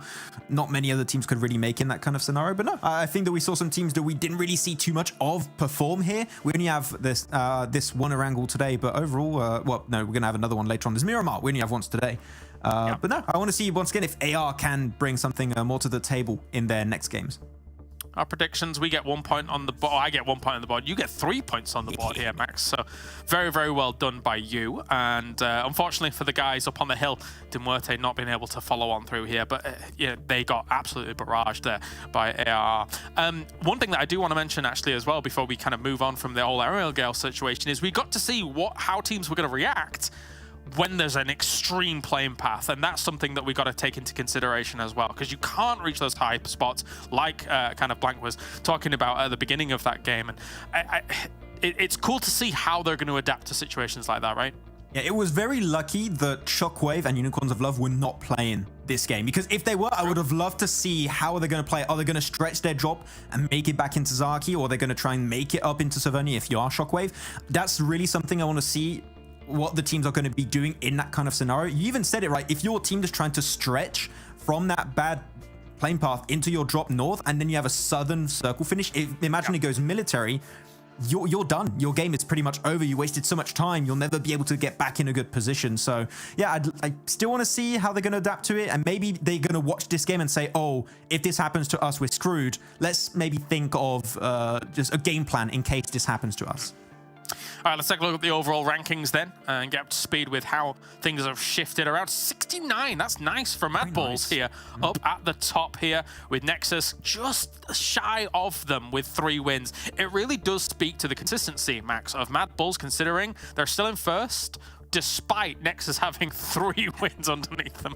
And as I said earlier, the thing is, look at the eliminations. 45 eliminations. They're 15, not actually 15, a little bit less than that, actually 12 eliminations above the second top fragger in 3rd place currently, because they just play to their strength, and even their bad games, they still pick up so many eliminations. That's why they're looking so good, because it really follows the changes to the point system of this season. And so far, MadBulls are the one that seemingly adapted the best to that change. And aside from Gladiators that stand out here, I think one of the other team that stands out is Major Pride, currently in 14th place. Now, we were talking about it whilst this game was going on, Max, and I think we both echo the similar sentiments where you see Effect, a guy that was absolutely one of the major standouts in our previous season. He's not having the team around him to enable him just yet, quite like he had in the previous MadBulls roster. So we need to see that carry through for Major Pride, I think. Max, I'm getting word that we are ready to go over to the commentary team, so let's do that here for the next game. We are moving on to the desert here, so let's go over to John and Black once again. It is our one Miramar day today, Blank, and we are going to be treated to that right around the corner. We're up to bat, as Kale said, on the desert this time around. We are indeed. I think that the desert is always a fun place to play. I do worry about a couple of these teams, and Picardo obviously excused me as well as KASIK team, but that worries me every single time. There's a few other teams though that have struck my interest just a little bit. VP, obviously we got an Impala finish, but they weren't able to go too far on that game. Struggling just a little bit. KONINA Power the other day were able to find themselves a very strong position, unfortunately stolen away by MUERTE right at the last bell there. So very, very well done to MUERTE overall to take that one, and very well done to Malai in particular. So hopefully we are going to see a few more interesting things over on this Miramar. I'd like to see a northern shift up towards La Cobreria or El Pozo. Currently, Gladiators have been struggling purely because of that La Cobreria drop spot. It's been very, very far away from a lot of these ending zones. A lot of teams been able to find them towards Chumacera. Once again, though, we do have ourselves a very nasty playing path. So this is going to be very difficult for a lot of teams to deal with. Obviously, this limits a huge amount of playing space all the way up here in the map. Getting up towards that way, there is a few spots you can take. Teams will relatively drop out early, move up this way, head towards Cabrera. However, this means that there is going to be at least 3 teams dropping out here at the moment who are all going to head up that way and together. Now, we talked about snakes before, which is going to be abundant on this way up towards El Pozo. This is difficult to make their way through from. Exactly, it's difficult. But if a team can pick up a place like El Pozo, La Cobreria, or even head over towards Power Grid from this position, Monte Nuevo is very nice as well. There is a very, very good chance that they're able to get themselves some nice loot before heading back down again, which is, again, a relatively easy rotation path down Trailer Park, back down here, picking up potentially some positions like this over on the mountain or this spot over here as well. These are two extremely good spots in between the valley. Very nice to play around with. So positions like this, or even heading down here early on is very useful to any team in this area. However, we're going to head up towards Monte Nuevo and El Pozo. Circle does center on up towards, as you say, Monte Nuevo. All of the teams are now out of the plane and making their choices and decisions as to where they want to go. Gladiators did not go to La Copereria this time around. You can see them on the south side there. Dropped out, hit the ground already. Trying to play south of Los Leones there. Maybe even looking to put a toe in as well. Looks like Picardo is going to contain just the one team this time around. It's not too many teams have made their way in towards the circle, but MadBulls are going to be very happy about this. Beg your pardon. Oh, there you go. Sorry. MadBulls are going to be quite happy about this. El Pozo fairly deserted right now with only Dark Projects around the corner. Yeah, I think for teams heading up this way, it was going to take a little while to get into position anyway. But Monte Nuevo, Muerte happy to pick up that spot. Major Pride down towards Chumacera for the time being. Interestingly enough, La Copereria completely deserted, and Gladiators head down towards that south side of Los Leones. Now, you look at this as a change from Gladiators, and it was a much needed one as well. They need to start adapting to some of these positions, some of these drops. They can't just force their way in towards their original drop spots and hope that it goes well. They have to switch something up now because they're a strong team. But one thing we haven't seen is them ever in a strong position to play out the rest of the game. Always being thwarted by something or other that has been making their games very, very tough. And I think that realistically, when you look at Gladiators, a lot of the decisions they make are strong, but somewhat faltering at this final moment, which brings back some very, very bad memories from PMGC. Back when we saw them towards the end, they looked that they'd lost a lot of that sharp claw that we saw from them before, very much dulled down. The fangs just aren't quite as powerful, and the jaw does not snap quite as tight. So I think that when you look at Gladiators, I see a team that has fallen from a form of grace just a little bit after feeling the massive weight and pressure coming through from that PMGC. Dagestan, southeast side, needing more performance, although we have seen some little glimmers of hope from them. See what they could do against KONINA Power in their locale with Gladiators on their southwest side. Take a look at the Miramar stats from KONINA Power. This is 2 matches played, I believe, on Miramar yesterday. So they will have managed to rack up that, and getting 8 eliminations, pretty solid, consistent. It is pretty solid and consistent. And again, when you look at these numbers, the numbers don't lie at the end of the day. This is going to be very, very nice for them to keep that consistent powerhouse going. 69 points currently. We thought the Nexus would be able to get a few more points ahead of them, but still being 4 points behind is quite the big deal here. But it's a massive drop-off between Nexus and MadBulls, currently really battling it out at the top of the moment. And Muerte down to 49 points and Dark Project in 42, who have done very well, all things considered. One of the only teams we've seen go head-to-head between MadBulls and not really fall flat on their face. It's been a really good fight between them, and when it came to the weigh-ins, they really looked like they respected each other. A little bit of a crash into the tree there, but fairly easy to reposition. Unfortunately, Elementrix not quite able to get the line up there. Damage not landing onto Team Doom's pickup players. They are going to be able to get away with it as well. The spray just not quite on target.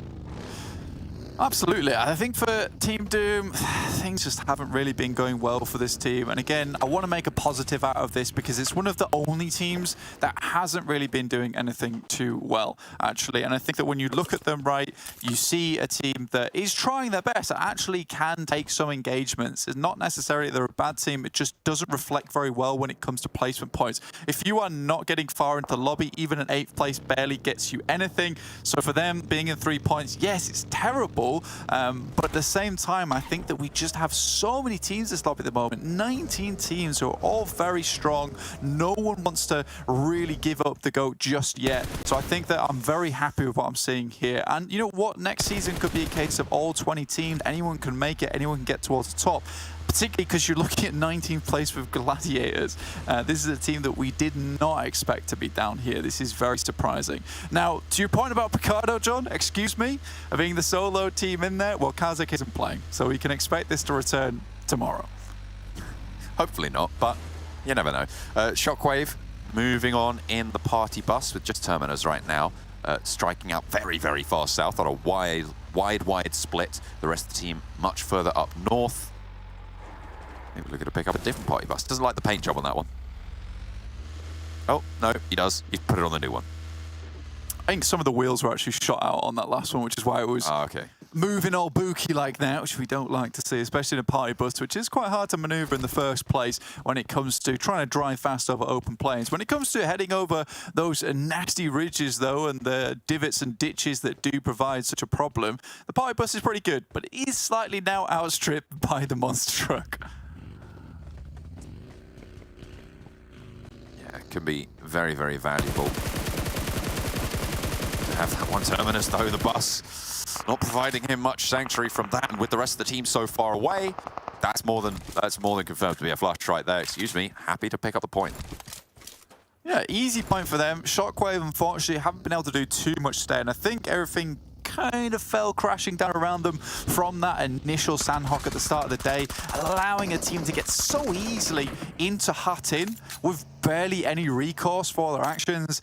That is really bad, right? That is a major mistake that doesn't need to be made. It's something that's so simple. A lot of teams will be pushing into Hutton haphazardly towards the beginning of the game anyway, so you can leave 2 players out at the front to watch over. You assume that a player and a team from the western side is going to take position over in Hutton at some point, in which case you'll have to share, but the main thing you have to do is ensure that northern coast is clear. So for Shockwave, it feels like some carelessness has bled into their gameplay, and I hope that's not something that will continue through the rest of the day as well. Next circle, though, about to pop on our screens. We'll see where it does, in fact, head up, and it's down towards that south side. Underneath Power Grid, a little bit of an odd situation, a little bit of an odd place to play around with Chumacera, as we see kind of slopes up towards Chumacera side, and we have Power Grid almost shut off from the entirety of the rest of the world there. The team could just head up there and play out the remainder of the circle in relative peace.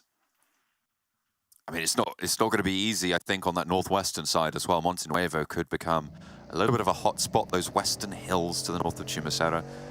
ARR, after a solid finish in the last game, despite being taken down at the end, looking to try and convert all the way out in the blue near Cruz de Valle, with their forward position just moving past Hacienda del Patron. They will come into contact with Nexus, however, near Minas Generalis.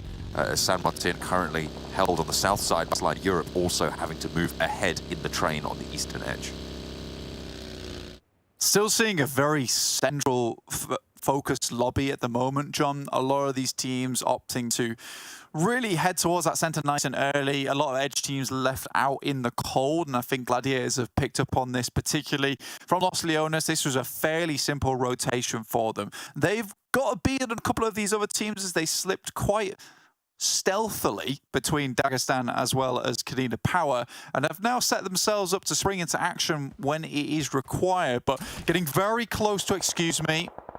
Little mistakes like this can cost a lot, though, and for Gladiators, this is something that they have had to deal with quite frequently over the past day and a half or so, which is just losing members quite early to some careless mistakes. But again, this has been quite the good push, I would say. Kitsune repositioning in the buggy, 2 players up on the high ground for the Gladiators. It feels like, yeah, over the last couple of games, over the last day, we've seen them make some not terrible decisions in terms of rotations, but they maybe feel a little bit indecisive when they've made that rotation. They don't really stick to their guns, or maybe they over-egg their rotations and go a little bit further. So hopefully they can tidy those up. Nexus get caught out there. A little bit of a 1-2 trade between Nexus and ARR. Zapok moves up towards Kapahala. We'll need to heal fairly soon, and actually stops a little bit short, but Keme's there on an off angle, and 3 players from ARR going down to just the 1 of Nexus. Kapahala is there. Should be resable on this circle as well, if Nexus want to commit the time and resources to going back, but Team Doom are circling in the water as well. Yeah, an interesting play there from AAR. I think that, you know, lightning doesn't always strike twice. In fact, rarely ever does. So trying to just jump straight into the backside of a team like it happened with MUERTE isn't something that should work, right? It's something that most teams are prepared for, and Nexus has this very annoying capability to leave players as backstops. Even if it puts them in slightly worse situations, leaving those backstops means that they're able to have players watch over positions that maybe someone else is playing from, and these crossfires is what makes Nexus quite scary towards the beginning of these games. SHOCKWAVE now, 2 players versus the entirety of Dark Project. And I don't know about you, John, but this doesn't look good for the prospects of SHOCKWAVE. Not ideal. They've lost players, they've been bleeding out. And now there's 2 of them holding off. Aza around the corner has got the Tommy gun. Can unleash a lot of bullets in quick succession, but unfortunately lost a teammate, and that's probably even more valuable. Up the stairs, Vaneska goes and will fade away. They don't want to over-commit here. Aza has got that Tommy gun, lines up 1 knock, but it's not going to be enough to keep them from flowing on through the doorway. Really nicely pushed there by Dark Project. Yeah, you know that when there's 2 players on the top floor, that's likely all that there's going to be in that situation. So Dark Project quickly read the scenario, and this is a team that is unafraid at the best of times. So I think for them, really, really well done to move fearlessly in towards that position, pick up the knock, pick up the elimination, knowing that they most likely will lose a player in the process, but they know that they'll be able to get the res off afterwards. So very, very well done there. Circle heads down towards the south side, just a little bit here, John. Over towards, excuse me, Sly Europe's position. But it is Gladiators are currently playing a 2-2 split. Again, it's these not terrible decisions whatsoever. They're quite intelligent, quite smart, but it's that ferocity that I think has been lost from this team just a little bit. Major Pride, on the other hand, a team that I desperately want to do something, honestly. I think they're putting up points, they're finding eliminations here and there, but it's not quite to that same caliber as we're used to from Monkey in Effect. 2 players that, in their own rights, have single-handedly defeated much stronger teams than them 1v3 before. But then you look at the performance that MadBulls is still having, and you have to wonder if that X factor has been taken out from them, right? Like, if you don't give them that platform to stand on, they won't move very high up the tables. Yeah. Maybe that's what we're seeing. Maybe it's just going to take them a little bit of time, because, of course, new roster, new tournament, new season, a lot of new teams, new point system, a lot of new stuff happening this time around. So maybe it's just a little bit of a warm-up period for them. Hopefully, we'll see more from them moving forwards. So we get a little replay of Mehi spraying down Reflect out of the buggy, out of the back there to pick up the shot onto Sly Europe. Yeah, I think Unicorns of Love, the current roster at least, has gone through a sauna period, jumped in the steamer and come out feeling very good about themselves.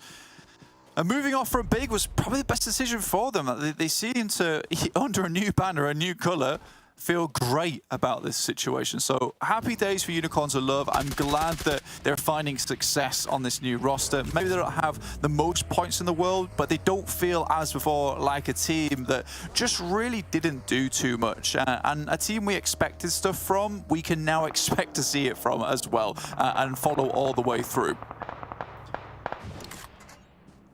Speaking of Unicorns of Love, unfortunately, they've just taken a heavy volley over out their direction, leaving only 1 player standing. And sorry, not going to be too happy about that, I'm sure. Blank. It's unfortunate. That might be the last one of them. Zero popping up in the elimination feed there. It's going to be Dark Project to fall first, though. I think they took a scuffle on the eastern side. Not entirely sure how they fully went down, but there's the Unicorns falling. MadBulls will have to shimmy a little bit further in. Flake has been knocked flushed as well by the duo from Major Pride. Yeah, Nomi and Monkey started off quite well for Major Pride, actually, taking down Zerich in the back lines, which was really important considering you called him the X Factor, and would 100% agree with that one, 100%. So I think for Zerich going down, it allowed them to open maybe something up just a little bit, but there still seems to be that lackadaisical attitude coming through from Major Pride, where they're allowing some of the bullets to go through, they're allowing some of these shots that shouldn't really be opened up for grabs for MadBulls to capitalize on. They do lose Flyke though, so MadBulls significantly weakened by that. Not having an effective flanker like Flyke does cause some problems, not allowing Zerich to remain in this almost fragger role whilst he plays from that backstop. Has to have a bit more of an active approach within the roster now. Down to 3. Game Lord as well as 4. We're able to do very good work up towards Dark Project on that north side. Now, we mentioned yesterday, Max mentioned it, is it just the one-day fun day there for Game Lord? They started out really strong last season on their first day and immediately fell off. So we want to see a little bit more from Game Lord to see if they've really brought things back into the fold. But Nomi hits a nasty nade over towards Frozen. Will go down, and Zerich looking to move up to the position. They don't want to overcommit here. Of course, it's just the one player left, or just the one player in this position, so you really can't commit for this res. You just want to get away with whatever you've got. You can see that fall away, that fade back from Nomi. Just wants to play off his teammate. They have the circle as well, so they don't need to overcommit here. Frozen enveloped by the blue, and Monkey picks up the... Zerich trying to climb up. Monkey's got a great spot here. Slightly visible, but not too bothered about it as MadBulls are forced into an awkward scenario. Monkey really playing careful versus Zerich. Knows that even if he's zigzagging there, it's not the best idea to go for those shots. But Chulika, nasty, quick shot up towards Nomi. And now it's just Monkey remaining. Back the ball into a corner. They are going to charge. Chulika, though, meets the cape and gets bamboozled around the spray. Monkey lines them up and finds 2. Beautifully found. Monkey on a 1 versus 2 against some of the strongest players in the lobby there. You said we've seen them do it before, and once more, it will repeat. I mean, saving grace, though. Excuse me, able to find a shot over towards the guys on MadBulls. I think that took down Chulika, who was looking a little bit too scary for comfort for Major Pride. So luckily, they are thrown a boat and are able to bring things back. Nomi should be able to be picked up, especially this circle heading up towards that northwest side. Bit of difficult terrain there. Dagestan having to move. Gladiators still on a nice little lip high ground here that's very difficult to move around underneath, but they still have Goat behind them to worry about, and could be a pretty solid crash maneuver for Goat. They've got quite a direct line in. Not too many sight lines over their way. Maybe MUERTE can pop a shot or 2, but it's going to be tricky. See, Gladiators want to stop this before it starts. Trying to back them off. I think if Goat get a little bit too close, that's when things start to get scary, because this is a team that does throw caution to the wind and just lets those instincts take over in an engagement. And Gladiators, as much as they'd love to get the elimination points, Goat won't go down easy. So I think for Gladiators, potentially getting a little bit further towards that north side and waiting to take this fight later in the game, it's not the worst idea for them. With it being split like this, still trying to gather that information, and with a massive cliff face in front of them, John, they don't have that information to spare. Keep your wits about you in these stage 5 circles. Very, very necessary for your path forward. Central position for Game Lord. Can they hold on to it, though? Is it going to work out for them? Do they have that intel? Do they have that spread? Do they have that wherewithal? All 4 players are alive for them, so they should be okay with that. Nexus staying up as 3 after losing Kapahala. Managed to get 4 eliminations so far as well. And they are on the other side of the road from a lot of teams, which means that not many people are going to try and crash through. Goat don't push into Gladiators' position. Instead, they move up towards Dagestan. And in the meantime, Gladiators take a shot over towards one of them as well. Yeah, I think that this is a smart move from Gladiators. They know that Goat has rotated up towards this side. If they can damage or at least cause some problems for Goat, this rotation won't go so well. And you can see them already posturing over towards that eastern side to take shots downwards. Dagestan knows that they have to leave players behind now. So to Goat, I'd imagine there's not really a way that you're going to be able to get the res off here. And in comes Meku as well to peek his head over the headland to see what's going on. And Goat might have just been caught out too late there. Yes, they will. Eliminations going on through, picking up those points. And now Dagestan with 2 have managed to get down to the roadside. Yeah, a really, really well done play there from Gladiators moving across, hear the fighting, see that they've kind of pushed Goat into a tough situation. Me and Kale going for the Game Lords. Obviously, this is mainly just because they hold two very strong compounds, and MUERTE moving into this fanny, it's going to be rough moving on that side. And if Game Lord do get the circle down towards the southwest, crossing this road for teams like Excuse Me and Nexus, it's going to be difficult, but it will very much depend on the circle at this point in time. And does Game Lord have the determination to make it across the road after that happens? But this works out well for them. A knock and a flush over towards one of the major Pride players. Just Monkey remains. Discrim did get knocked, but it's very, very resable. There's the circle. MUERTE, they have a lot of plasticity on their position. Sure, it's pretty tricky ground in front of them, but Game Lord are kind of penned in. So the fact that the circle's put on top of them a little bit more keeps them alive for a little bit longer. You're right in that sense, but maybe they might struggle in future circles, whereas MUERTE might be able to flow a little bit better around this terrain. I mean, it's going to push them all the way over the top here. You can see that when you head down towards Game Lord, it is really rough to move in towards that spot. There's hardly any cover in this area, so for MUERTE, a northern push is more than ideal for them. I think taking the fight to Game Lord with the amount of cover, the amount of compounds they're currently playing, it's going to be difficult. The one thing I do have reservations about right now is that I understand Game Lord still wants to keep presence down towards that south side, but after you hear that shooting, I do think it's wise to maybe send both players from that south side, give up that compound for now, and try and reinforce this area on the northwestern side. You are never going to be able to hold both compounds all the way through the game, but you might be able to hold one and at least solidify a position on the map. See if that split's going to come back to bite them. Team Doom with two players alive, half HP as well. A tricky rotation. They go over the top into the sightlines of pretty much everybody. Weaving around. You were talking about snakes earlier. They are going to have to serpentine something mad right now and not going to be able to do so. Shut down as Akashi, Narvalo, everyone lights them up from Game Lord.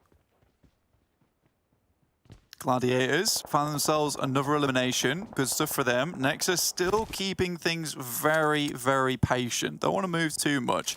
Again, the major conflict that's going to come through is MUERTE versus Game Lord. And if they overwhelm Narvalo and Victor, this is where problems will arise. So for that to happen, Akashi and Robs need to be quick on the flick. They need to get into position. But already, Happy goes down. If they can confirm that, it will be extremely good for them. Oh, bit of trade off from Malloy to Narvalo. And this is Resable here, absolutely. The smoke has bloomed, and Milky Way not going to waste any time. Discrim with the backup as well. I imagine Malloy's going to send it almost immediately. A brilliant flush actually coming through from Gladiators on the off angle, and Game Lord might have been caught in the middle of a sandwich here. Nades in through the window. Victor manages to avoid the damage, but has to flood out the back. But with Gladiators cresting this ridgeline, it's going to be tricky. A lot of knocks going back over towards MUERTE as Gladiators chime into the engagement. Yet again, this is an excellent third party from the southeast side on the Gladiators team. Yeah, this is why it's so difficult for MUERTE to get into position, is purely because coming over this top, you open yourself up to so many sightlines.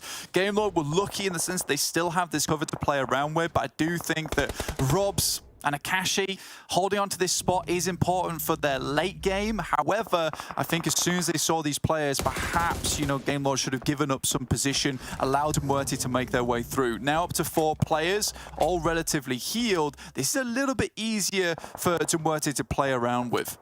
Next circle just about to come through. This will be a decider and keeps the Game Lord position in.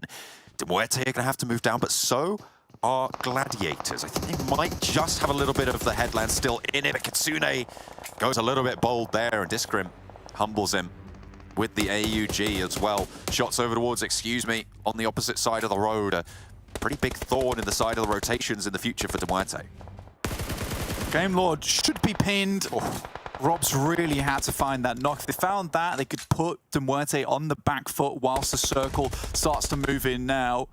Gladiators are going to be a problem for Game Lord, but luckily because they're down below, some of the sightlines are limited for Gladiators. The best they can do is try and third party on this engagement between Game Lord and MUERTE and try and pick up the pieces afterwards. MUERTE, it feels like they might just want to go straight for the push against Game Lord. They should know that they have got the numbers advantage. They managed to get everybody back up and healthy, but with the Gladiators still there, it's so difficult to make this work. It is just a punch through and see if it bursts in. Smokes moving in, cutting off all of Game Lord's sightlines here. And Gladiators have yet to move. MUERTE have got a little bit of a closer position, I'd say. They do have the opportunity to move further down, but tricky. Very, very sticky on that southwest side. Yeah, NEXUS currently fending off against the guys from Excuse Me and doing a really good job of it. Quickly, they make the stab and find a lot of damage. Another knock goes through, and Excuse Me is really fumbling here. Looks for a little bit more, maybe a knock, but can't quite find it from Keme. In the meantime, MUERTE getting dangerously close, but already a knock goes through on their side, which slows them down massively. Dagestan makes it work. Sly Europe goes down, and it's all popping off. Keme rolls on around, wants a little bit more information over onto Excuse Me's position. MUERTE getting cut down on their push, flushed onto Milky Way on the west side. In the meantime, the southeast as Gladiators descend, charge straight on in and take down Sly Europe on the eastern side. Now a two-team battle over on that western edge as MUERTE are down to 2 active players. Game Lord still up on 3. Difficult, but I mean, for Game Lord, they're not really making any moves of their own. In the meantime, though, Gladiators move through, try to pick up on this engagement over on the eastern side, try and claim a little bit of land for their own, and Game Lord just playing this one out. Circle moves in, will push MUERTE further towards Game Lord's position. And you imagine at this point in time, a lot of the smokes are gone for MUERTE, so there will be no hiding in the mist for them, and Game Lord should have some pretty clear sightlines. Not that they need them, they're practically right in their face now. Gladiators going to have to move further forwards, but they are dominating this battlefield right now. Matic gets another shot over onto MUERTE. A nade from Makashi, and now one player should be standing here around the side. You can see the bottom right of your screen, the spray, and Game Lord take MUERTE out of the mix. Game Lord now have to make their move and into the future. 3 teams remain. Gladiators have really locked this one down. NEXUS with 9 eliminations too, which is proper good for them. This is a really good game, even with a 3rd place at this point in time. It's happy days, but Gladiators are starting to fan out just a little bit. It was that one change at the start of the game that kind of felt like something was different about them, and that ferocity is slowly but surely coming back on their side, making these splits, taking the fight to enemy teams, picking up a lot of these quick and easy shots. Akashi actually finds one shot. Robs has to hit this one, but Tixi too good with it. In the meantime, Matic goes down and Victor moves out to the side.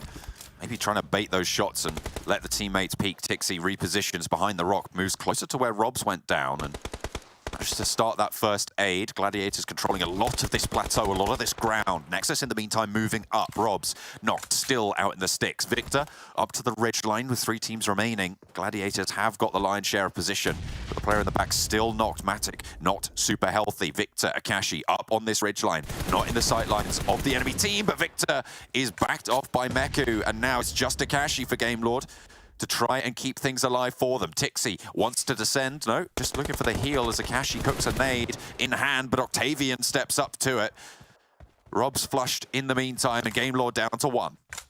Gladiators still with 3 players, but Tixi's all out of meds. It's been a long and arduous approach for Gladiators, but made it happen. Akashi, the assassin, we've seen how many times he can do some good work as a solo remaining member. In the meantime, Gladiators realize that the real threat is coming over from that east side. With NEXUS, with still 2 players, although it's very minimal, it can still provide massive damage, and they'd rather leave Akashi to deal with these NEXUS players himself and then try and capitalize on their position as they cross the road. Doran looking to go right up behind the box and really suffering here. There's nades in hand, I'm sure, that are just going to find their way through. Doran left flagging, but it's only going to be the one player from Game Lord to find it. Can he get a knock? He can onto Kitsune, and Meku will have to move further in. The zone is crunching, and they just going to try and play us 2. This is potential here for Akashi. If he can land this nade on target and get a knock, it is very doable. Sends it over towards Meku. That looks good on the arc, and it takes a lot of damage, but there's a player breaking out left. He's no idea. I don't think he's aware of this at all, not whatsoever, and Tixi tries to line it up, but doesn't get it done. Few meds, and they won't be able to heal. Akashi with a chance for Game Lord. 5 eliminations already on the game, and Tixi moves up, goes for the spray. Can he transfer it? Can't even get the first. And Gladiators resurge with a blinder of a chicken dinner. They stymied Game Lord and MUERTE on that western edge, and they let nobody else pass. A really, really strong final finish there for Gladiators. Considering the amount of meds they still had remaining and resources to use, they were completely spent. It was that last-ditch approach that they had to use to actually even get their way towards that endgame. So very, very, very well done to them. And I think they played out majority of their engagements pretty perfectly. Instead of allowing Dagestan to get up close and personal, take the fight with them, instead, they just played very patiently, locked it down, and forced Dagestan to move up around that eastern side, in which case they capitalized on the third party that came through shortly afterwards. And on top of the third party between them, MUERTE and GameLord. Overall, they were just like vultures, but picking apart enemies before finally diving in and landing, and really just taking apart the absolute picture of anyone in the lobby. It's the first time we've seen this from Gladiators so far. Hopefully, we'll see it a little bit more. But for now, let's head over to the desk. Well, there we have it here on Miramar as we get ourselves a Gladiators win. I feel like it's about time, Max, as lots of people felt like it was written in the stars. Yeah. But apparently it took a little while. Let's talk about the socials as well, though, before we actually talk about this game, as apparently now it's all fixed, Max. What do you think? Instagram is unbanned. It's been brought back from the Shadow Realm. Okay, you can now go follow and potentially get yourself some cool skins. So do it now, right now. You don't now. Yeah. Brilliant stuff. Okay, so yeah, there's a chance for you to win. Go over to the YouTube, the Instagram, the TikTok, and everything, and you can get yourself some goodies on in-game if this man here deems it worthy. But let's talk about Gladiators, because they are very much worthy here of this victory. We were talking halfway through this game, Max, about them having a decent 2-2 split. They're playing some of the foothills here of Miramar very nicely, and 12 eliminations going their way. They're back on some form. And that's the thing, they went sweeping on the south because they played their Tramasera position, they went north, they went for that 2-2 split, which is good in the early stages, and the moment they started getting a little bit further down the line of this game, a little bit towards the mid/late game, they regrouped as a 4-man team, and they saw that fight happening. I believe it was between, you had Goat Team and also Dagestan 77 on the southeast of their position, and they know they cannot go any further in the circle if there's a team behind them, because then you're just going to get backfilled. So what do? Third party that fight, I think they pick up 7 potentially eliminations on that single third party, and it's massive because it clears up all the space south, and they're the only team that still has 4 players alive at the very end. So I think the execution on this game was great. A lot of people were questioning where this team was over on social media.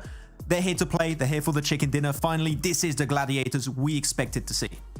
Yeah, let's take a look at the highlights from this game then as well, because there's a lot to talk about, especially on the west side of these circles as we take a look down. MUERTE starts off from kind of this west side of Tramasera and actually really liked their choices to be able to move up to that west side, clear out, I think it was Major Pride, and then try and make moves on against GameLord. There were 1 or 2 moments, Max, where we thought maybe they could have executed things a little differently against GameLord, but for the most part, they got themselves pretty far in this game.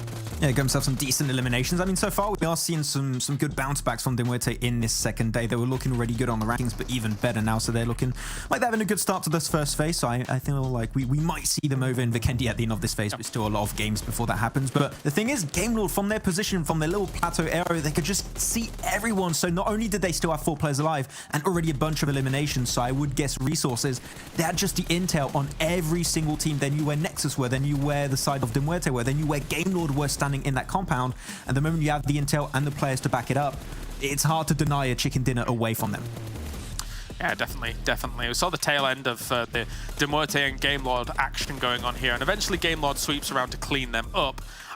But, well, we can talk about the scenario in a moment as we just see Gladiators completely finish off GameLord. I don't mind the car send by GameLord to try and open up because they were so bottled up, and Gladiators knew exactly where everybody was from GameLord.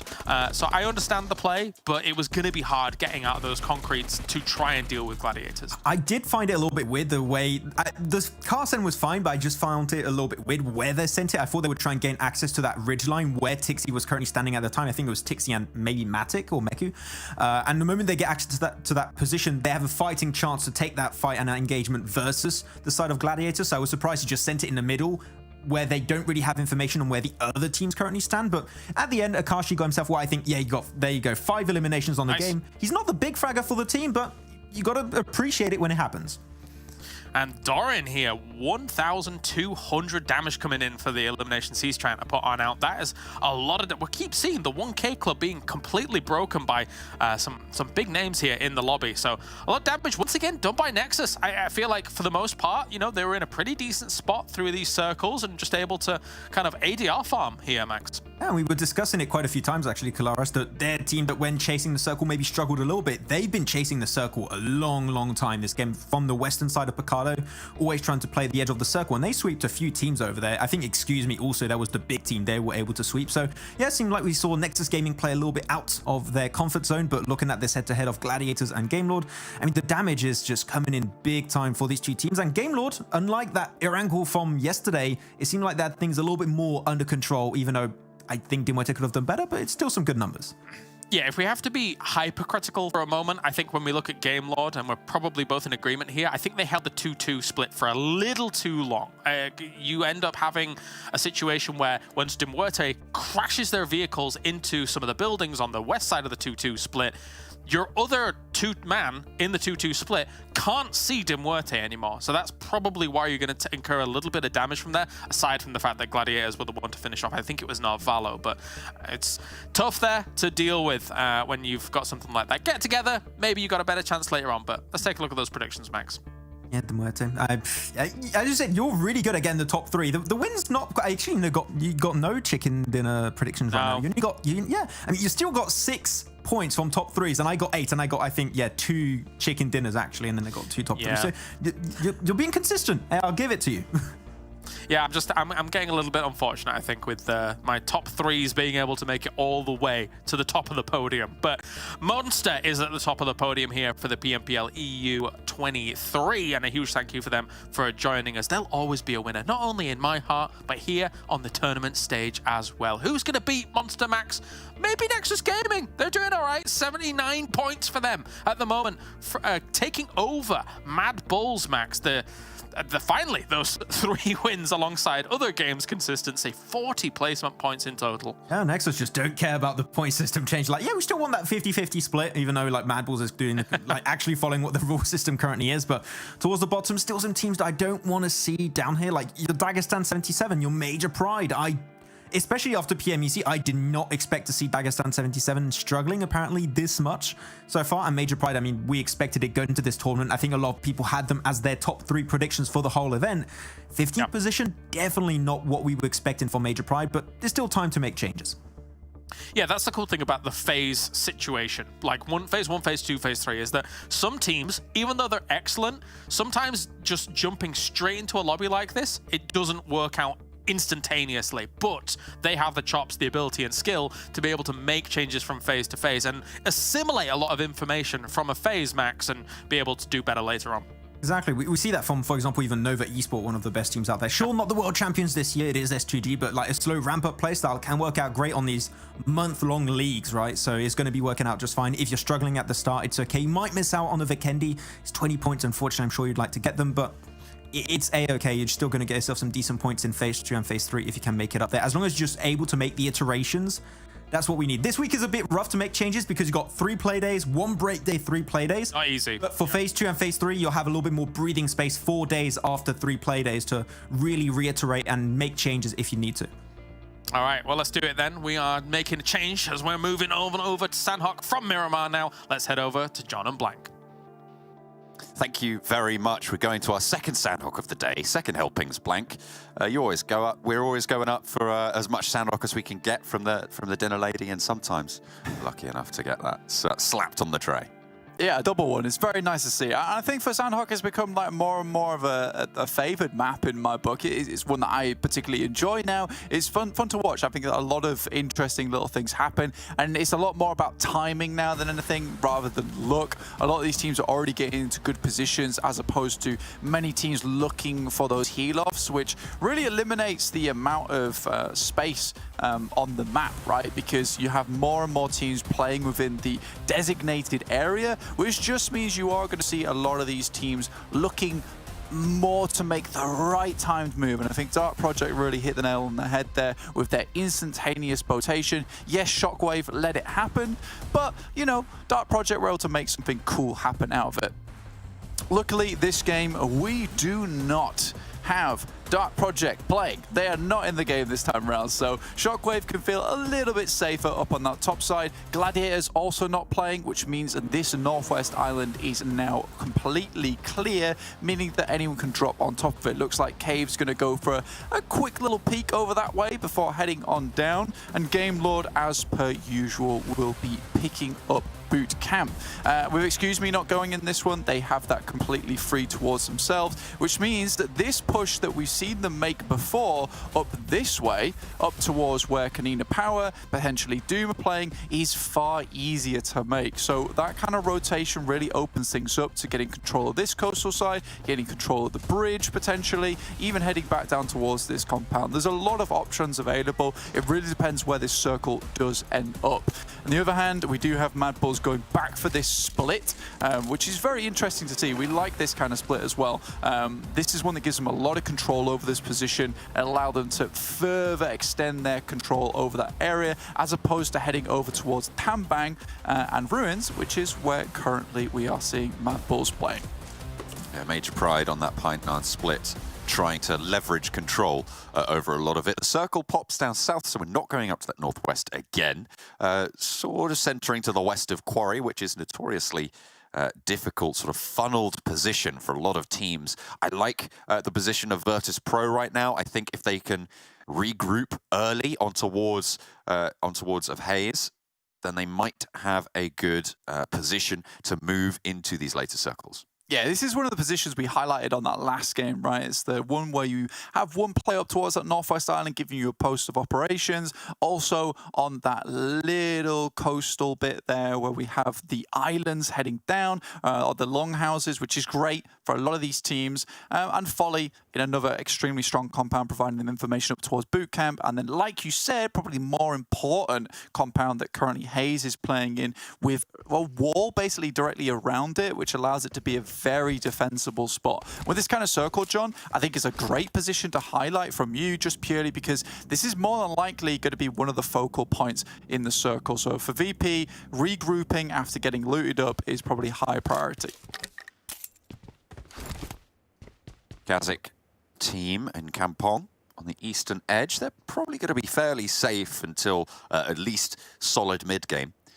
Similar story for Sly Europe. We're now back on board in the Painan mix with Major Pride.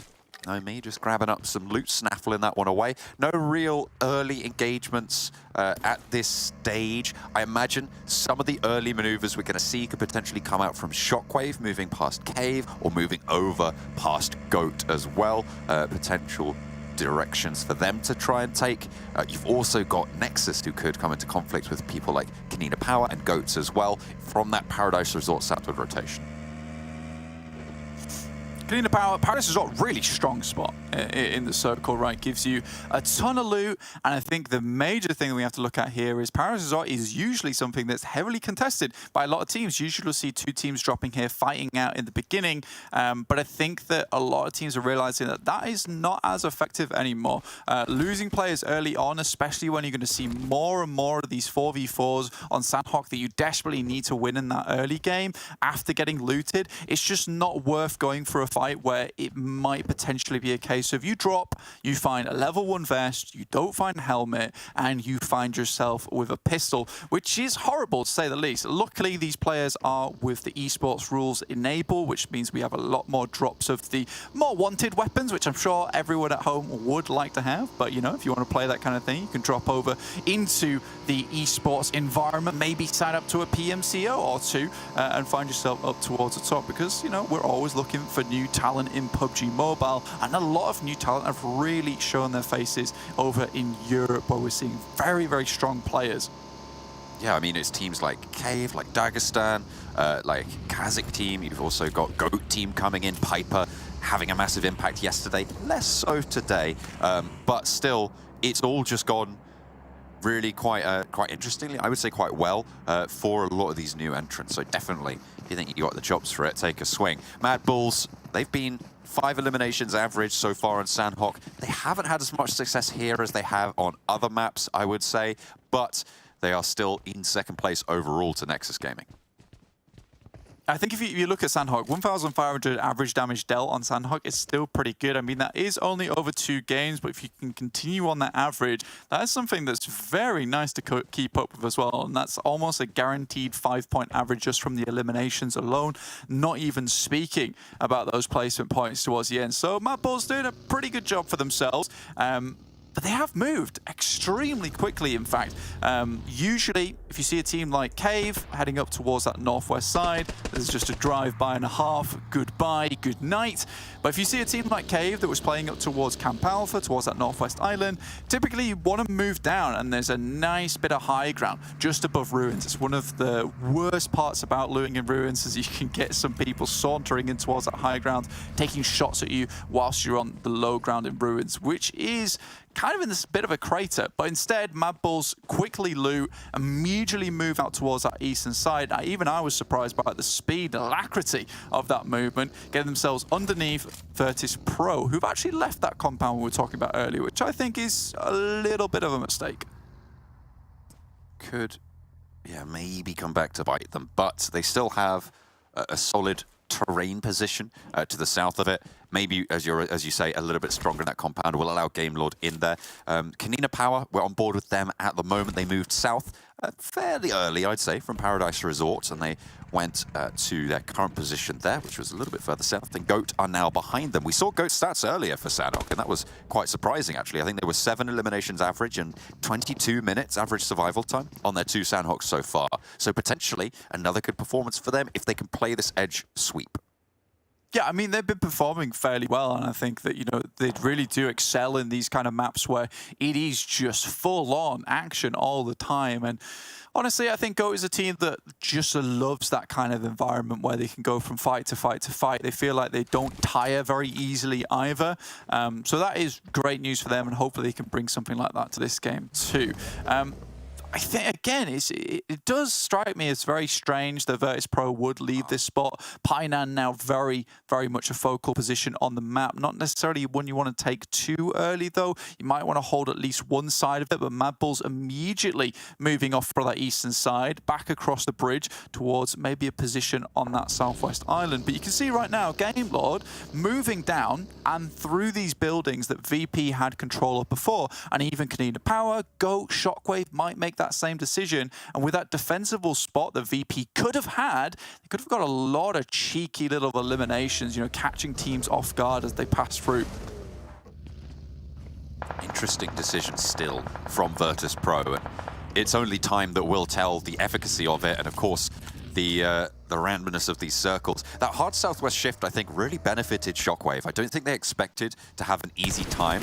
Oh, that's a pretty devastating lineup. I mean, it's just unfortunate timing there for Inoshi to be in position, but yeah, the SHOCKWAVE rotation, I think, is very benefited by this circle because a lot of teams will have committed to that eastern island, and that's going to give SHOCKWAVE a lot of position around that ruined sort of area in those hills to try and take up position, which they might not have been afforded otherwise had the circle sort of fallen and shrunken onto this area differently. Yeah, and you can see them now like slowly trying to maneuver their way back up towards that northwestern side. Cave there sitting with the Lynx, looking to pounce on any of these other players that dare get a little bit too close to dimension on this side. But a lot of teams starting to group up now. Major Pride over towards Painan will sit there and probably sit there for quite some time too. It's not worth it moving out too early. On the other hand, Unicorns love see their opportunity and move in. KASIK, the last player standing for the team, and will get sprayed down by Zero. Not in time to save the rest of their roster, but Beast can get rezzed for Unicorns of Love. They'll need it as Dagestan are waiting around the corner on the other side of that cave mountain with a big hole in the top. Don't want to drop down in. That's going to be a bad time. SHOCKWAVE have made their crossing on the northwestern side, and GOAT have shifted a little bit further south. They've shimmied closer to the bridge north of Painan. Yeah, and again, I don't want to talk about this too much, but that position, right, that we saw earlier on that VIRTUS.PRO was taking, which is on the northwest island, down towards these longhouses on the river, underneath boot camp, and then a really strong spot on the eastern side. That is afforded so that you have a place to go every single time. Each one of those areas, very strong, no matter where the circle goes. You just have to pick the right one, and VIRTUS.PRO has given up on all of them. That is why I find it so interesting, and Game GameLord is probably laughing to themselves right now as they pick up this spot. It's going to be really strong at holding out teams towards their northern side and also giving them a defensible spot to play from going forward. Pretty much just a fort right in the middle, as Painan is really just a load of rickety shacks, right? It's very easy to get in. It's quite easy to send 1 or 2 players and get them in unnoticed, in which case Major Pride can come for a major surprise if one of those players able to take one of them down. Getting that knock opens up a lot of possibilities going forward. A major asterisk, I would say, on those compounds, though, is that if the circle shifts southwest, then you do need to move, and that is going to be tricky. But you talked about how getting into Painan potentially easier. Goat's going to challenge GameLord, and that shift does head southwest, so it's likely we're going to finish on that side. Potential need to move, but Goat is going to be embroiled now on one of those key compounds you're talking about, looking for that high-value position. We'll just have to see how that unfolds as the rest of the circle continues to beat around the bush. Dagestan taking on Unicorns of Love as well in the southeastern side, and at the moment Goat definitely suffering for trying to crash into this compound. And this is what you're talking about, the value and the strength of a position like this.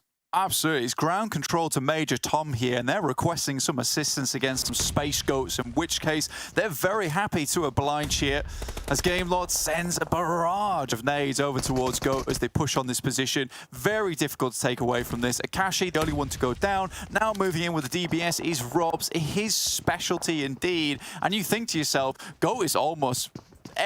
they are done at this point. Robs moves in with the DBS. It is over. Ooh, Endorphin goes down and Robs moves forward. He is in range now for an instant kill shot, but gets shot down. And now Endorphin has a chance, but Victor is there, and GameLord piece themselves back together. But look at VIRTUS.PRO. They've moved back. They've realized their folly, and they want to take back control of what was once theirs. Phantom might have other ideas, though, as it is a 4th party now onto that engagement. First was GameLord, then came Goat. Now VIRTUS.PRO are in, and Team Doom are waiting over the ridge. Yeah, a real tricky position now is GameLord in. With them losing a couple of players, a couple more than they might have wanted to versus that single, they're going to have to get regrouped very quickly. With Narvalo actually falling to that 3rd party, now just 3v4, it's not ideal. With VIRTUS.PRO actually taking up the better part of the compound. Remember, GameLord had to move into where Goat was playing, which was very quickly dispatched. Nexus as well, losing a lot of players on their approach as well, all the way on the eastern side. We talked about timing at the beginning of this map, man, and honestly a lot of these teams just have got their timing all messed up. The watches are on the wrong hour. Need to bring them backwards, guys.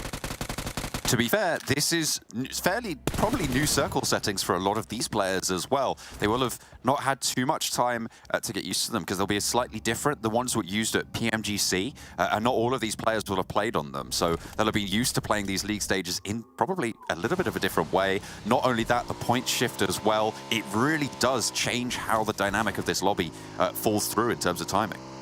Absolutely. I love that they gave each other a chance in the driver's seat, just in case something would change. It didn't, unfortunately.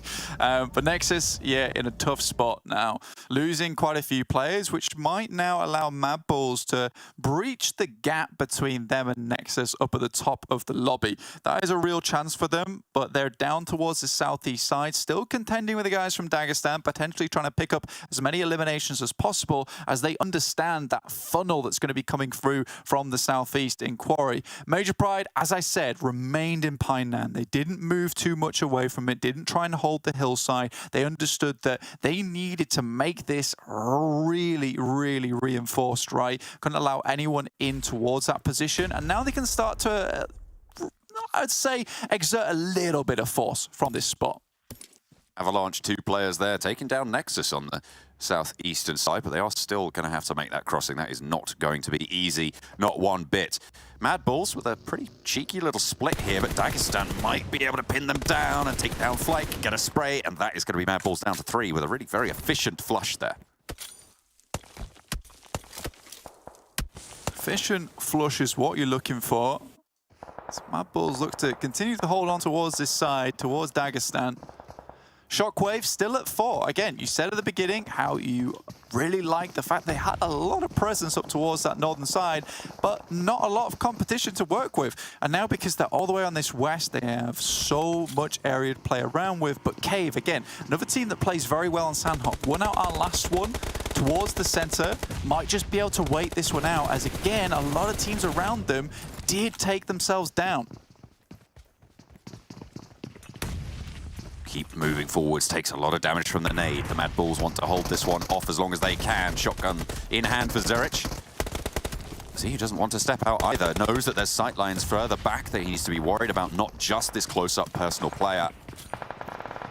Playing discipline. MadBulls in the zone, so this fight can continue for a little bit of a while. It can play itself out. Keep dropping back, getting some healing done, but the nade pops out through the window. Avalanche down in the meantime. And Keep down, leaving Dagestan on 2 players now. Close up and Frozen puts him on ice. Takes Limbo Boom down. Now it's just Shifu in the back lines. Needs to pop a nade through. Needs to find an opening on the MadBulls. Frozen looks for the cross and actually looking to try and cut off reinforcements there. But Frozen goes underneath and Tuluka threads one through the window. Nicely held by the MadBulls 3. Yeah, just a little bit too much pressure being exerted by MadBulls there. Very well done, kind of splitting the attention altogether. I think that's a very different approach than what we saw from Game Lord versus Go. In that instance, you know, you see a lot of players coming from a lot of different directions, all looking quite juicy in terms of single shots, but every time you peek out to find one, there's a crossfire that's initiated. So very, very well done to the MadBulls to actually make that happen. That is a big, big shift down southeast over towards the MUERTE compound, as well as keeping Cave in the mix of it. So all of these teams on the northwest, I say all, Shockwave and KONINA Power, going to potentially struggle here unless one of them can take the other out. MUERTE is in an insane spot now. Very difficult to remove them from this position. With Shockwave up towards that northwest side, hard to get past KONINA Power, but it's Cave who moves in quite aggressively underneath across the road. Question is, can they find any shots over towards them? I know this position for MUERTE is a little bit open though. That is the difficulty. Great shots coming from Victor. This is what you want to see. This guy has been an absolute powerhouse. And I think pretty sure they both took each other down and he'll wave the world goodbye, but knowing that he went out in a blaze of glory. If only VIRTUS.PRO had stuck there earlier, they'd have stopped Game Lord from getting in there in the first place, eh? Might have been. Exactly. You know, my frustrations came to reality, and that's all that matters. Well, frustration on this northwestern side as this fraught engagement between KONINA Power and Shockwave ends up with 2 knocks going over to Shockwave very, very quickly. Traden is there for a res, potentially, unless that nade manages to land on target. But for now, it looks like that might be safe. Terminus all but done for, out in the zone, out on the western edge. They need this res here from Trazen, but KONINA Power have the time to line up their charge across the hills. Yeah, I mean, for the guys on Shockwave, Terminus try to play something akin to what he did yesterday on Erangel, taking these aggressive angles, but he was a little bit too close to circle with absolutely no support around him. KONINA Power was just a little bit too fast on the whip, able to remove him. And now with KONINA Power actually having vehicles, repositioning becomes a real scary prospect for Shockwave. The fact that KONINA Power is able to be in places that they can't expect makes this 3v4 very difficult. Team Doom down. They've had a real struggle of it. KONINA Power now moving forwards, and actually the late rotation from Shockwave playing to their advantage. They managed to catch KONINA Power flagging just a little bit. That Molotov looks pretty on point, but it looks like they might be able to stick the res. No, they're going to be backed off by it as the circle goes even more to the compounds here.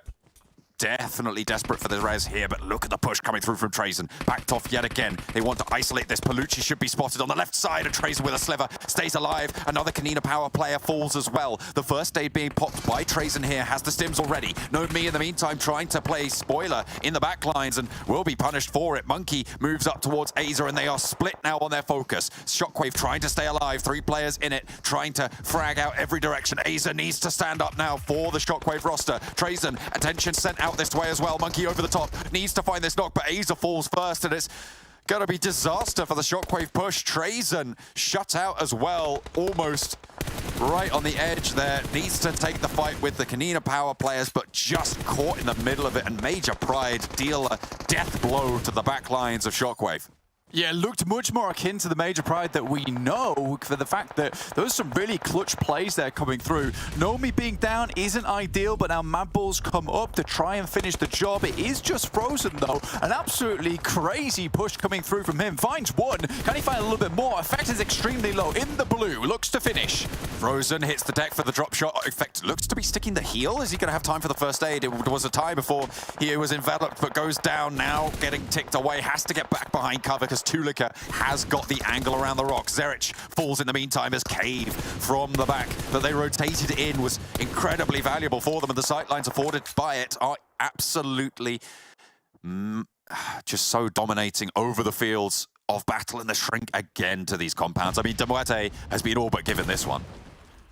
A really, really cool play, though, coming through from MadBulls, splitting up all of their team to try and, again, force Major Pride and Shockwave into awkward positions where they're in the crossfire of Tulika and as well as Zerich. Luckily, there was some clean shots coming through, which took Zerich out of the equation. But Frozen was almost sent in as like this one-man army to cause mass panic and chaos over on this northwest side, allowing Tulika to get further into the game. A really interesting prospect. And now KONINA Power finished off the remaining members of Major Pride as Cave continue to hold on to this position, not being dismounted by the guys from MUERTE. Tulika spotted out by Cave. Another elimination found, and MadBulls, KONINA Power very, very swiftly, both taken down. Who went down first there? I'm not entirely sure, but MUERTE, 4 players alive across the way from Cave. Pitched warfare, and both of the teams going to have to sidestep into the next zone. Be a little bit awkward. There is a compound for the guys from Cave to play with, but it's not ideal. A little bit smaller than the one that MUERTE have to work with here. Means more angles, more sight lines, and again, this is horrible news for them. The fact that they can't get out of there as all their legs are exposed means that MUERTE's engagement becomes so much easier. Yes, they don't have elimination points, but they identified this as a winning position. They should be able to take this one home. Cave, on the other hand, little to do, to nothing in fact. They need smokes, they don't have any. They're just slowly edging the vehicle upwards to provide some kind of cover to walk through, but get dismantled. There's only one player now standing at MUERTE.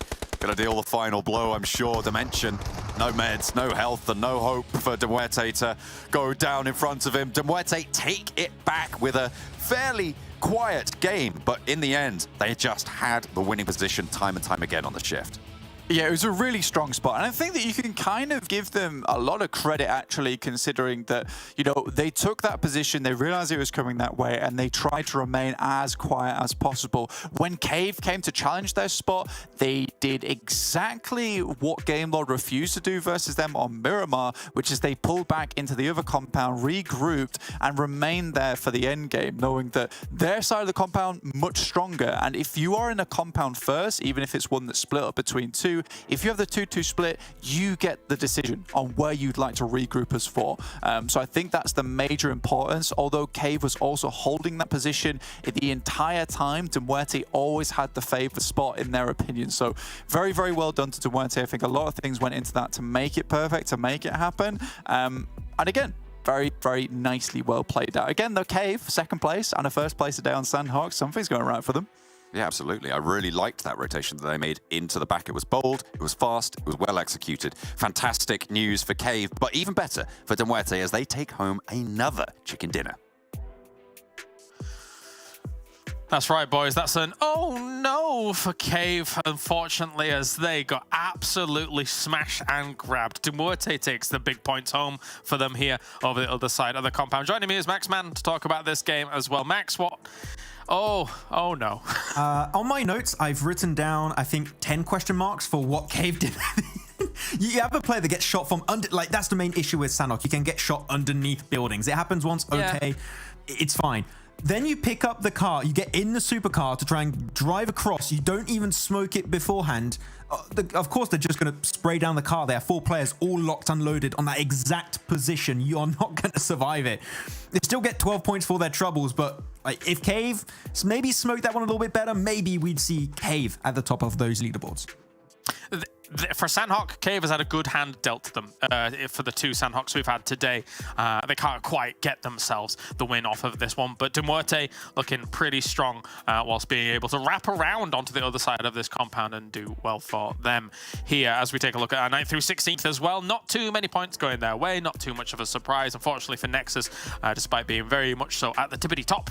Only 2 points go their way here for Sanhok. But I mean, I was surprised whilst we watched this game here that the Pionan situation somehow resolved itself. Major Pride to still be 4 alive coming out of there, Max. That was quite the spectacle.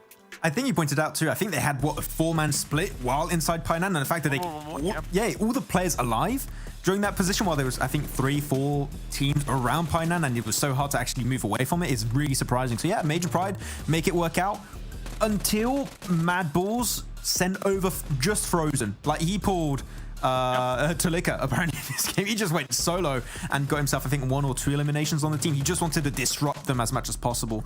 It didn't allow MadBulls to go any further when it comes to placement points, but it got a few extra points thanks to those elims from Frozen. I hope we'll see that play eventually, because that was it was such a wild one that I was not expecting, but he just said YOLO, and it somewhat worked out, because after that, Major Pride were not able to do much to get involved in that game.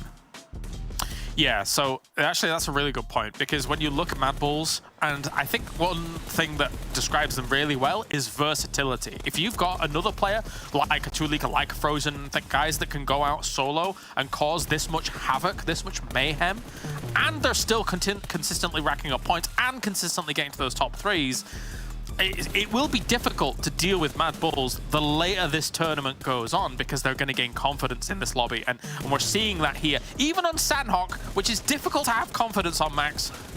Yeah, exactly. You even see that Frozen, after he got knocked, he still fed the information over to his team. Major Pride were not going to go any further down here, and KONINA Power just opened their arms and picked up all the elims. But this is the one that I'm questioning really heavily. You got a player get knocked right there, they smoke it up a little bit too late, the car explodes, you lose every single player. A lot of question marks on my side from that side on Cave. And you say they are given, sometimes really good positions on these Sanhoks. Has been the case today so far.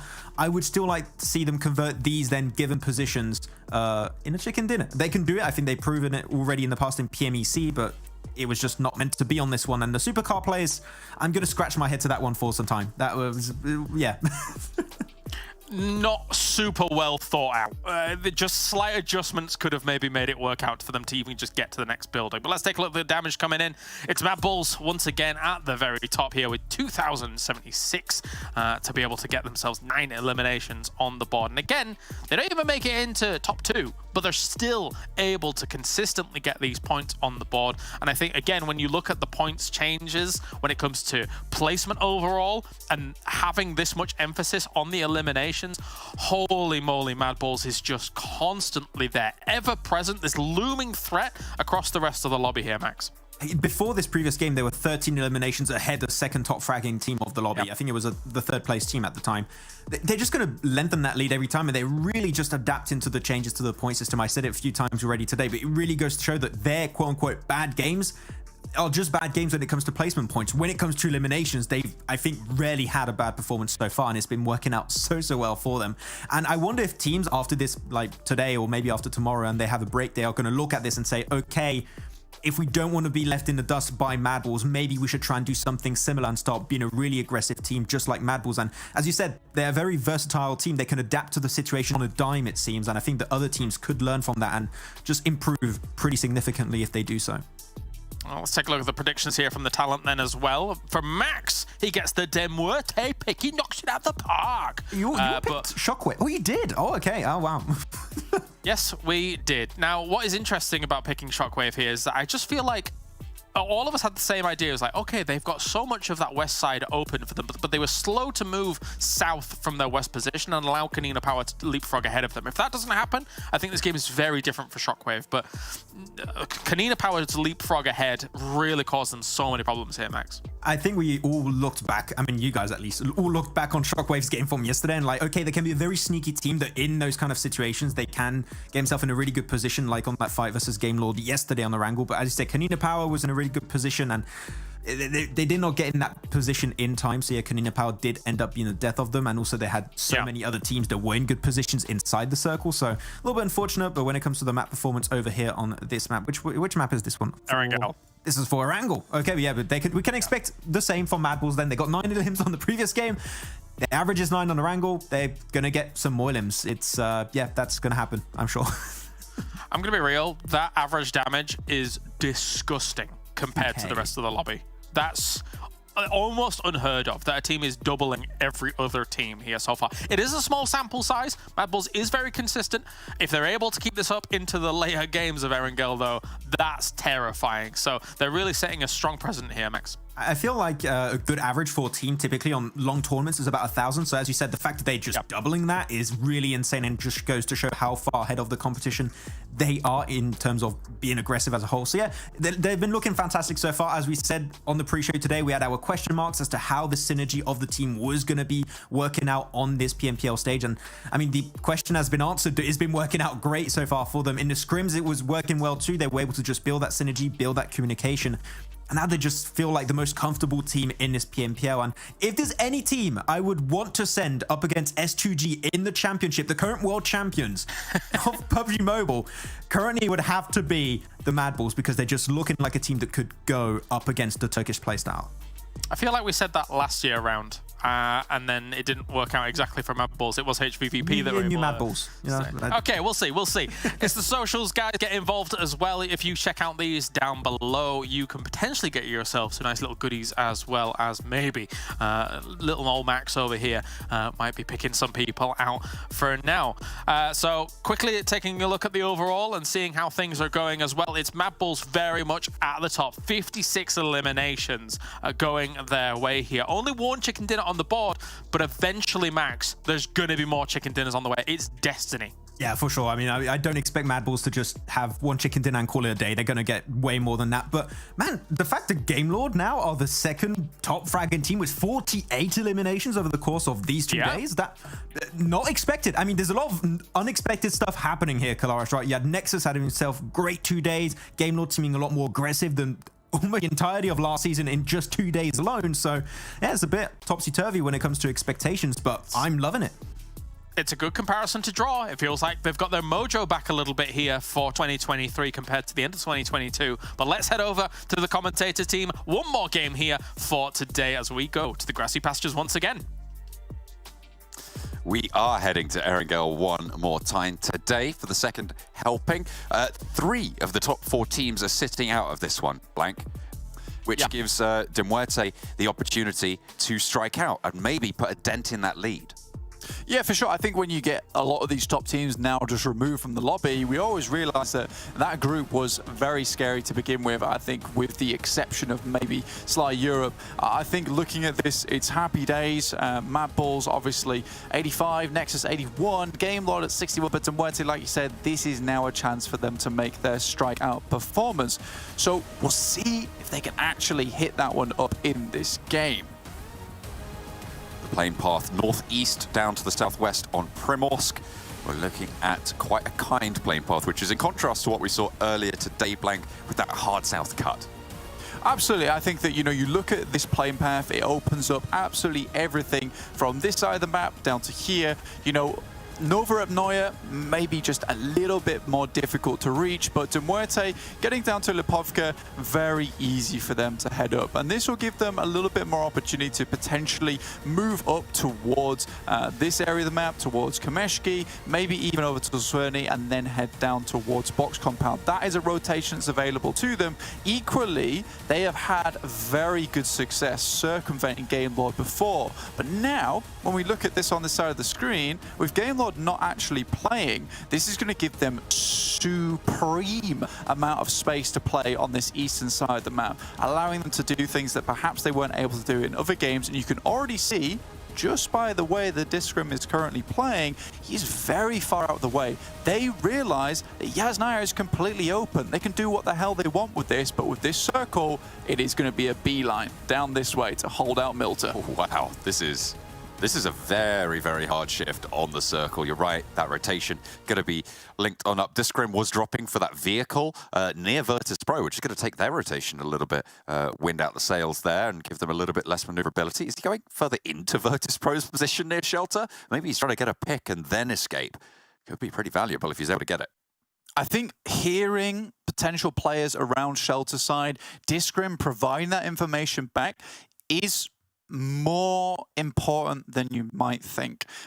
With them not seeing a lot of shoots on this side, knowing that Game Law's not playing, allowing the majority of this side of the map to be free, Discrim providing information down from shelter and where VIRTUS.PRO are playing is going to be extremely important to the guys from MUERTE playing Lipovka. It's such an strange position on the map and out of the way, down a slope no less. It doesn't provide you a lot of scouting potential. So for Discrim to be able to drop in a vehicle, pick up a vehicle, find that information, and now head back towards MUERTE, knowing that there's just one team in the area, they know that potentially heading towards that bridge on the eastern side, it's going to be unsafe. So they can play a little bit slower, head over towards MUERTE, loot that one up, understanding that the VIRTUS.PRO is going to put a lot of consensus over towards sitting down towards that eastern bridge, and actually trying to hold that out. And if they do find anyone in MUERTE, they know that this is more than likely 1, 2, or 3 members of the squad, not the full team. Going to see a lot of fast rotations, I'd imagine, looking to move down south. It's actually not super simple to make that choice because there is still a lot of land available on that upper shift, potentially going back to the mainland, although it is very likely that we're going to have a Sanhok finish here. But so I think a lot of teams are going to make that break quite early, and if you don't, it's very likely that you're going to either have to jump in a boat and try and head to the south side of the island, or try and just crash straight on through in a difficult situation. Yeah, Dark Project's already made their way across. They dropped down towards Primosk area, which is nice, but they left a player behind in Ivaneska. Now, he's probably going to do some looting, keep some scouting going, and then take one of the last boats out from Primosk down towards Sosnovka military base, even potentially picking up one from Very Pier, which is a great idea because you eliminate any kind of control that players have on that western side of the map of getting easily towards Sosnovka military base without crossing that western bridge. If they can clump up teams on the western bridge, their life becomes very simple going forward. They just have to hold out down on that southern side. So I think for Dark Project to make this play, very intelligent, works out extremely well for them far into the future. Keep from Dagestan in the ground floor against 2 from Unicorns of Love. Noshi sprays through the window, but that's just too many bullets pouring back from the M249 there. Keep gets up to the high ground as well. Has got the backup in south of Rozhok to stop anyone crossing towards him. Now Noshi on the staircase finds one, and this is the backup there. The flush comes through as Noshi does manage to empty the clip out there. Drops out onto the top there as well and drops out the window.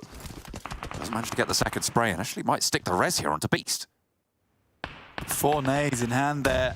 It's going to be difficult to get away from that one. Drops out the window. It's perfectly placed. Mickey desperately running across the road. Very low HP. I wonder how much more he can get done here. Good shots from Zero to try and put the pressure back on towards Dagestan despite taking out a large...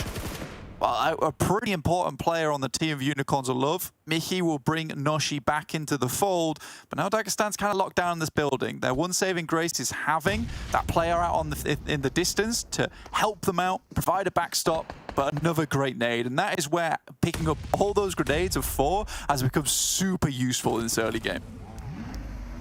Dagestan. Losing 1, though, not ideal, especially on these hard rotations that they're going to have to make in the future. However, the points might be enough compensation for them. The right tires splat onto the Unicorn, and Zero has to get away, tail between leg.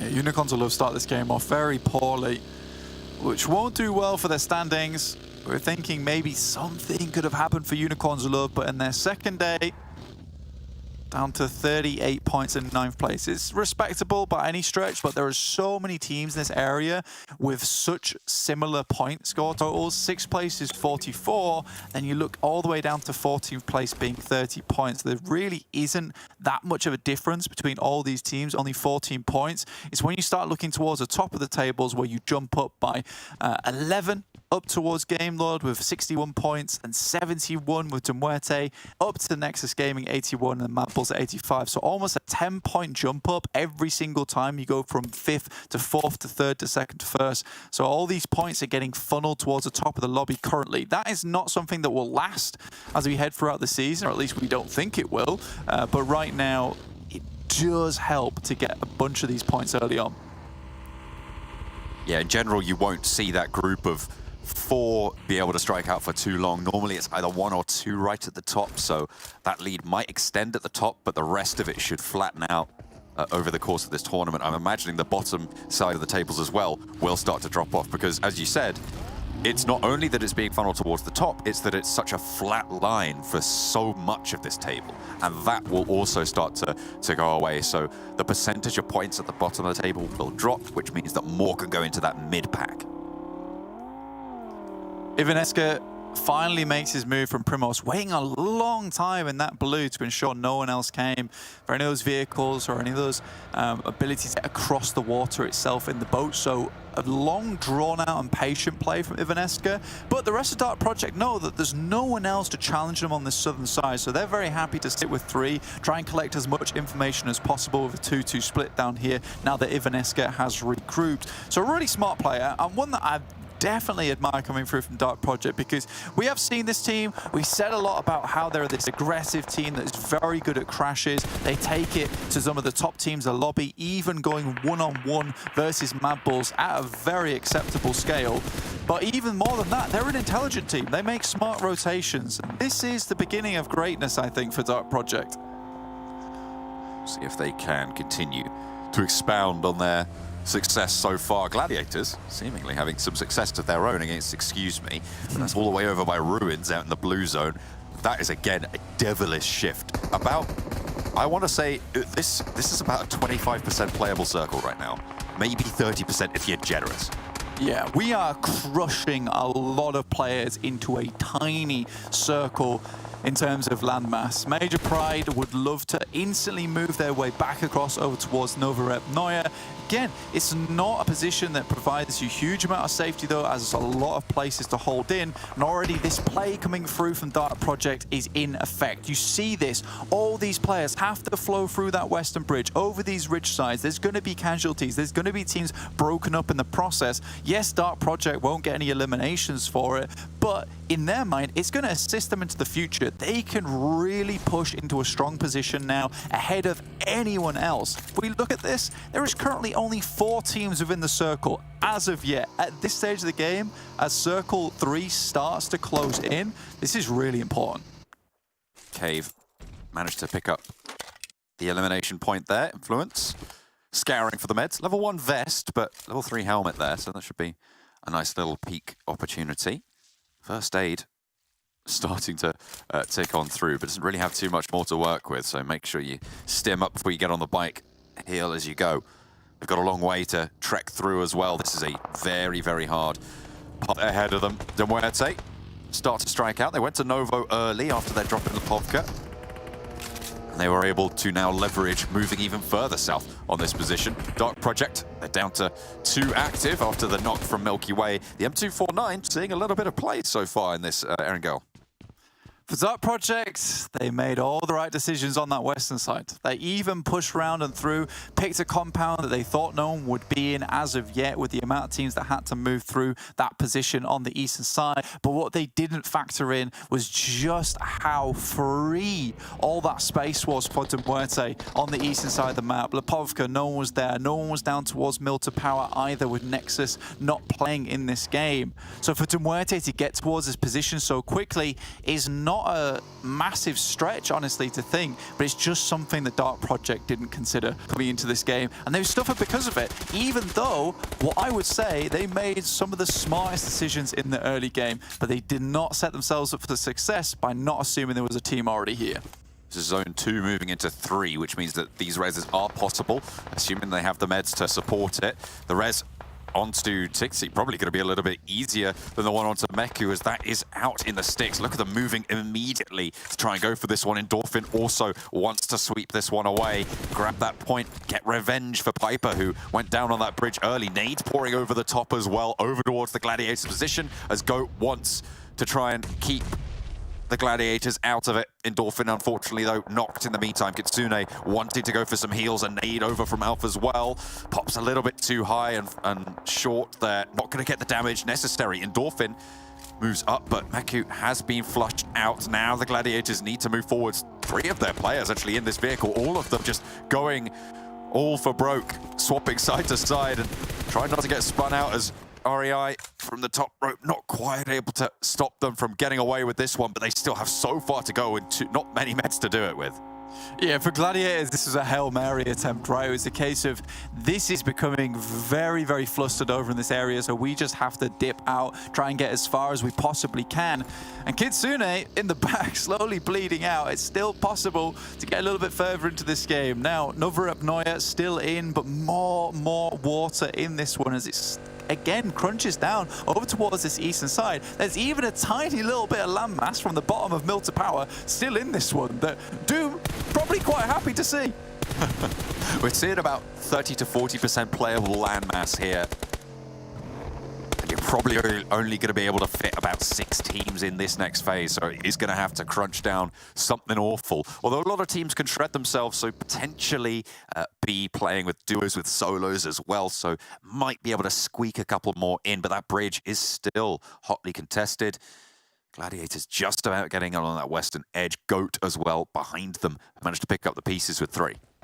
Yeah, I mean, this particular space of the map as well is very interesting, just purely because you look towards the very edge of the coast, up towards that northern side. There's a lot of areas here where you can sneak through as solos, as duos. It's very important to be able to play these positions. But the problem has been is that as we've shifted down here so suddenly and so quickly, it's cut off those rotational attempts from anyone on the west. It's cut off those rotational attempts from those on the north side coming down towards the east that didn't get here quick enough. And realistically, there's only been a few teams that have been able to find their way into the circle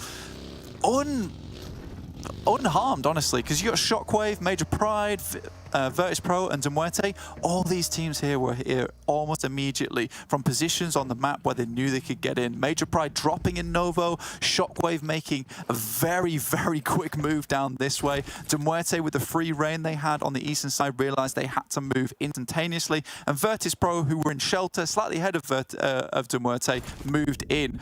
These are the only teams that have had a good time, teams that made the decision very swiftly that they needed to get to Novo now. Endorphin not going to get taken down by KONINA Power just yet. She actually knocked in the water as Creepy from Cave stays back on the bridge and gets the angles they're looking for. This is excellent news for Cave, even though they are just a duo remaining. Goat have managed to squeak all the way through onto the coastline as well with all 3 of their players. KONINA Power try and stop Creepy from moving up the sidelines, but it's just not going to work out. Just the one player now left for KONINA Power is Fash. But this nade could spell disaster. It's perfectly threaded through. Is it going to land? Just a little bit too far away to get the knock onto Fash, but they can't get the reses out in the water. Dimension can let them know exactly where everything is. Fash has to swim away. There's the shutdown onto one. Okay, Dimension stands up in the water, gets one, looks for Palucci, finds a second. Fash now last, and the nade from the top will be the final nail in the KONINA Power coffin. Yeah, really well coordinated there from the 2 guys from Cave, still moving through, letting us know that it's not just fluke that they get into these positions a lot of time. It's just a little bit of bravery, a little bit of courage, and the ability to work under pressure. So well done to them. In the meantime, it's Avalanche versus Doom on their crazy little solo ventures up towards that northeastern side on the edge of MUERTE Power. Dagestan also yet to move. Shifu over on that eastern bridge, but the rest of the team all split up over the coastal side of MUERTE Power, now swimming over towards Novorapnoya. This really is kind of a toss-up between VIRTUS.PRO, Major Prize, Shockwave, and MUERTE, who's going to take this big win. But who in the meantime can pick up some more elimination points to try and stem the tide that this game has provided. Basically the circle being the real eliminator in this lobby at the moment. I'm surprised that both Goat team and Gladiators managed to get through with 3 from the engagement that they were in. They were way out in the blue, taking heavy hits from each other. And somehow they managed to keep it going. I imagine they're quite worse for wear, though. Very, very difficult to move further on this position. Shifu gets cut out by Endorphin on Goat team's back. And they will be, beg your pardon, will be able to find that bridge player, but the rest of Dagestan out in the water near Team 2. It's going to be fairly difficult for a lot of these teams on the outside edges to contend with these 4 major players towards Novo, not only because they're set up already, but because Novo provides such good loot as well. Means these teams are going to be completely stacked as 4-man teams. Gladiators have done an insanely good job to get where they are, and with 3 players on that Hail Mary, did not seem likely they would get here, but that perseverance that really led them through the latter half of the year over in 2022 is really showing its colours now. They do lose 1 player, though, with Tixi falling to the ground on a knock. Not quite done yet, though. Terminus spots the last player from the Unicorns of Love out in the water, trying to swim to survive. Will shut it down and get the team out of there in the process. Nox going out from those central cluster of teams. I mean, you've got ARR who aren't completely out of it either. They've got a pretty solid position on the compounds, potential to rotate into Novo if they need to. The next circle just about to pop is really going to be a big factor in terms of the dynamics of those big central teams right now, as we're still about 50% playable. Yeah, it's tough. It's tough. I'd imagine now we're going to move back towards the mainland just a little bit, but it's really not as ideal as most people would have hoped for at this point in time. I think Goat's still going strong. Gladiators might be able to crest this ridge and get something done off the back of it, but I think for them now it's a survival game and try and pick up Nox where you can. It's going to be everybody corralled in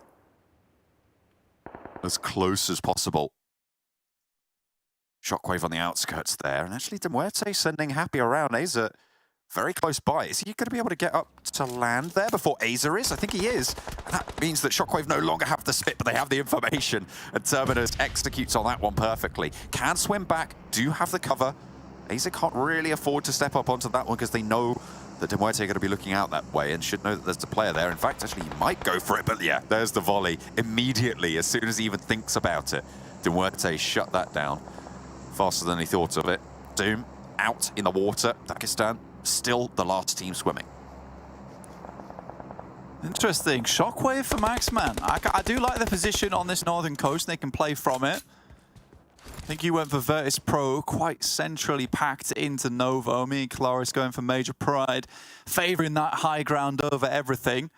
I think that when this circle maybe encloses in, Major Pride might have a better position, but the fact that it moved further up towards the water kind of makes that decision a little bit more tougher to make. So again, a lot of 4-man squads in a lobby where so many teams were shred to pieces on the meat grinder that was that eastern and western bridge. It's difficult. It's really difficult to decide who can really take this one home. For the time being, we just have to wait and see. It might be that a team pulls something out special from the back pocket, goes further than they ever have before to try and secure this win. Gladiators have managed to sneak into the south side, and KASIK team even further behind them, actually. Matic might have a little bit to deal with there. The good thing about having a crates finish for solo players is there's a lot of little squeaky spots you can play that really won't get spotted until a lot later into the game. Muerte putting all their eggs in the spit basket here as they make their way up to that ridgeline, but there's not really much cover. You have to jump on over and towards that platform, which Milky Way makes successfully. Happy is not knocked just yet, and this is a valuable position for Muerte. I like how they're executing on this. They're going one at a time. They're leaving players back so they know they can get these reses should they need to. Malloy trying to bait out that spray from Terminus, but he's not going to bite. It is. I found myself in this position before, and it is truly, truly horrible to play in. It's so difficult to get out from this spot. But Malloy at least been able to toss down that smoke, or at least I think that was Milky Way was able to do that. That's going to provide them a little bit of cover as they make the jump over. A little bit of a bait on the spray there from Terminus, coming from Milky Way, assisting his teammates trying to get on. Malloy makes the Find jump. one more, yeah, nice. Happy now last to regroup. Discrim, in the meantime, has just been pushing up on the 2 feet he was given.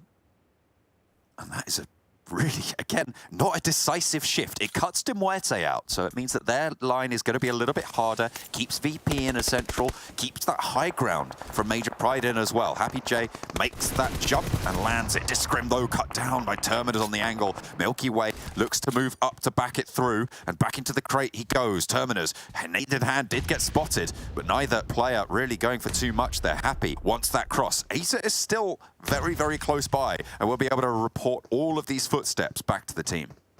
Yeah, it's a nasty position to play from because as much as you want to head in towards the crate side, it just limits your information a lot. But being down towards the south side, you can't really do it in the first place because you don't want to get shot out by players up on high. You don't want to get shot out by players playing on top of these massive cranes. So you have to skirt down here, but you can see how open it is as you make your way down. And there's another team playing on the coast, which the most likely is in this situation, like SHOCKWAVE. Life becomes very hard.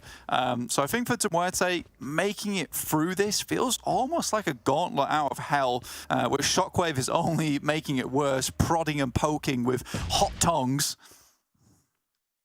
Go team as well might have a little bit of a sneaky angle onto the position for SHOCKWAVE at this stage. Limbo Boom trying to just survive as long as possible for Dagestan. Been a constant part of the conversation. 36 points, 12th place, but as we talked about, very, very malleable on the tables right now. Unfortunately, they won't be able to score any more points this round as they do get eliminated. Not too sure that was the intended trajectory for that one. I think it bounced off a teammate, but either way, that'll be dropped down. MUERTE have made their way over to the crates now, and that gives them a lot more freedom. Start to move around. It does mean that their sightlines are limited, honestly. That's the only issue of heading in towards those crates. You are essentially giving up your PUBG mobile player life and returning to the rat in a maze with maybe an M4. These are humanoid rats, by the way, I'm describing. But I think for VIRTUS.PRO, they do have a really strong spot. It's a nice building to play from, but it does not provide you very much information gathering up towards the high ground. And it's just a place to stay for the time being. And with VIRTUS.PRO getting here early, they took a solidified compound and have tried to hold it. No one's really pressured them into it at the moment, but if they do get a circle shift on top of them, some of these teams might find themselves with a few difficulties assaulting it. With Gladiators on not that many players, not as many as they would like to either. Anyway, 2 players that didn't go for that push. ARR finally clean out the remnants of Cave. And Goat fall into conflict with SHOCKWAVE. This is allowing MUERTE a lot of rain. You talked about how they're giving up their potential positions and sightlines. They can move to the edge of crates, which keeps those sightlines in their arsenal. Gladiators yet to push in behind as well with the 2 onto the 4th position of VIRTUS.PRO will swing out behind MUERTE on the east. Next circle just about to come through. SHOCKWAVE still sending these nades over the top. A lot of utility invested into this one.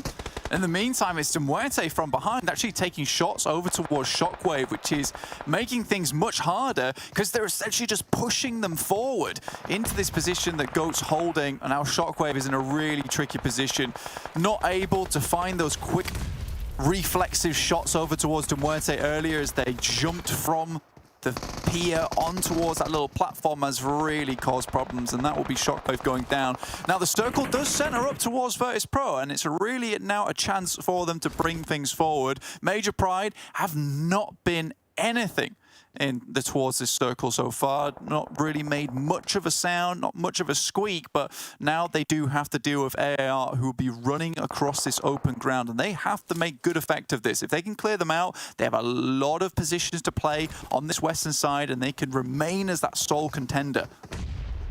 Moving up, Major Pride need to fortify on their western flank, but will need to move as well, as the zone is going to crunch them as well as ARR. Tapok wants to put a nade forwards. They open the smokes, isolate some sightlines, force Major Pride to reposition around them. Monkey has got a cheeky little window there on the blue building. Pretty valuable. But once they're up on the wall, it's going to be very difficult to stop them from finding those cracks in the openings. Goat, however, might be the saviors for Major Pride as can just get those side swipes. Becca takes a lot of damage on the push up, and through the smoke, you're gonna have to have a pretty tough time of it there. A lot of damage again found, and a nade out through the windows. ARR, it looked well principled, but GOAT just spoil it rotten. Yeah, I mean, the smokes were sent down to enable the push-up to Major Pride. It was never intended to stop a side swipe coming through from GOAT, but they've revealed their position now to Major Pride, who move up towards this hillside now, looking down towards MUERTE, towards VIRTUS.PRO and Gladiators. It's a strong outpost to play from. With all these walls around them, they're fairly happy for the time being. But this circle, again, enclosing very quickly at this point. Only one more circle, and then it's done. It will close in until it's all enveloped. I think we might even just get that far into the game. Ooh, a lovely little knock. GOAT are really giving it to this lobby right now. It is resable here, but that could give Major Pride the go signal, could even give Gladiators their green light to get in on the action. Major Pride finally back GOAT off that ridgeline, playing with 3. Kitsune and Matic with 2 for Gladiators on the south side. The circle goes through, keeps VIRTUS.PRO in it, but more importantly, MUERTE, heavy presence in this one. Yeah, exhausted both his teams just a little bit, mate. So I think for Major Pride, now that they see MUERTE taking shots over there, there is engagements going on. This is a real good chance for them to use those vehicles, just crash in down towards Nova Rep Noia. With 4 members still alive, I don't know how likely it is for them to all make it through. With Monkey going down to the zone, this is terrible news. Oh, they're lining up. Zeno's down as well. One player now stands. Nomi for Major Pride is the last active, and the last indeed overall player for the roster. VIRTUS.PRO shutting them out, as well as GOAT, who have been so annoying to everybody in these circles so far.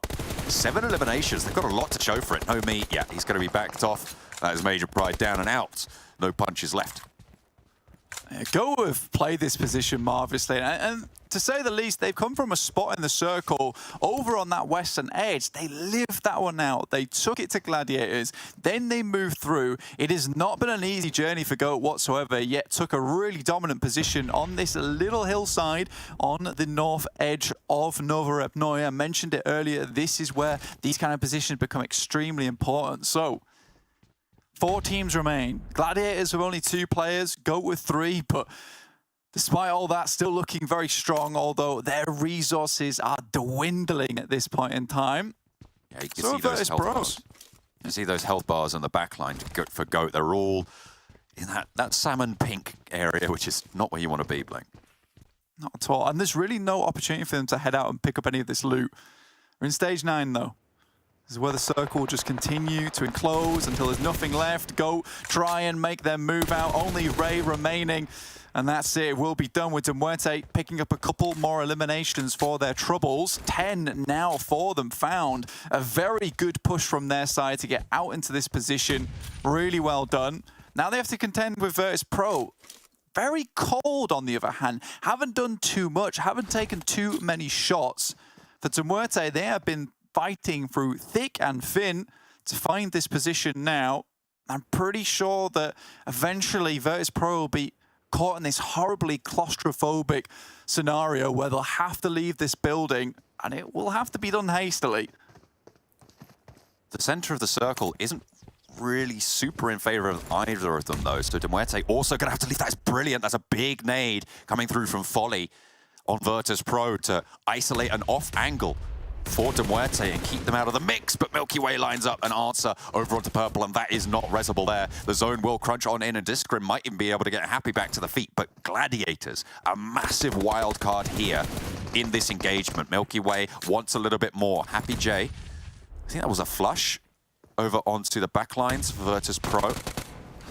Kitsune spotted by Folly. Nade being cooked by Kitsune. Thinks better of it, keeps it back, repulls the pin there. Purple flushed out, and a nade over onto Kitsune is brilliant for VIRTUS.PRO. Everybody now hurting. Gladiators down and out, and nades over the top. Don't quite find VIRTUS.PRO. With the Gladiators eliminated, it's 3 versus 3 now. And the resources, as you say, starting to dwindle for both of these rosters. A lineup for Discrim not quite going to land, and the smokes continue to bloom. VIRTUS.PRO need to find a pick now if they want to cross this wall, but that Molotov burning away will stop an angle that they needed. A push on in, they know Discrim's here, but what can they do? This smoke is so valuable, and the blue zone will push through it. Discrim turns the corner and immediately shut it down. VIRTUS.PRO wants to close the day out strong here against MUERTE. Top dogs in the lobby, a 1 knock, 2 knock, Malloy for more. In the 1 versus 1 now. He stood tall yesterday and will be able to continue to keep MUERTE in the running, and they finish the day super strong, taking the top spot on the tables. A mid-second reload as well. That was real tight as he got towards the end there. But I think that the key factor is that, you know, VIRTUS.PRO put a lot of expectation on this building, providing them basically the winning spot. But with so many teams at 4, it was bound to make it down towards that stage 9. And as you leave that building, there's only a couple walls in front of you, whereas MUERTE, they took the hard road, the hard path, right? And they moved through that position, had to fight versus SHOCKWAVE, had to fight versus GOAT. But it provided them way more utility in terms of cover, right? They could be in loads of different places at once. What I will say, though, is VIRTUS.PRO played a very interesting little Joker card at the end there by standing on top of the wall, throwing the smoke down, able to just peek over the pixels on the top, which was a very interesting move.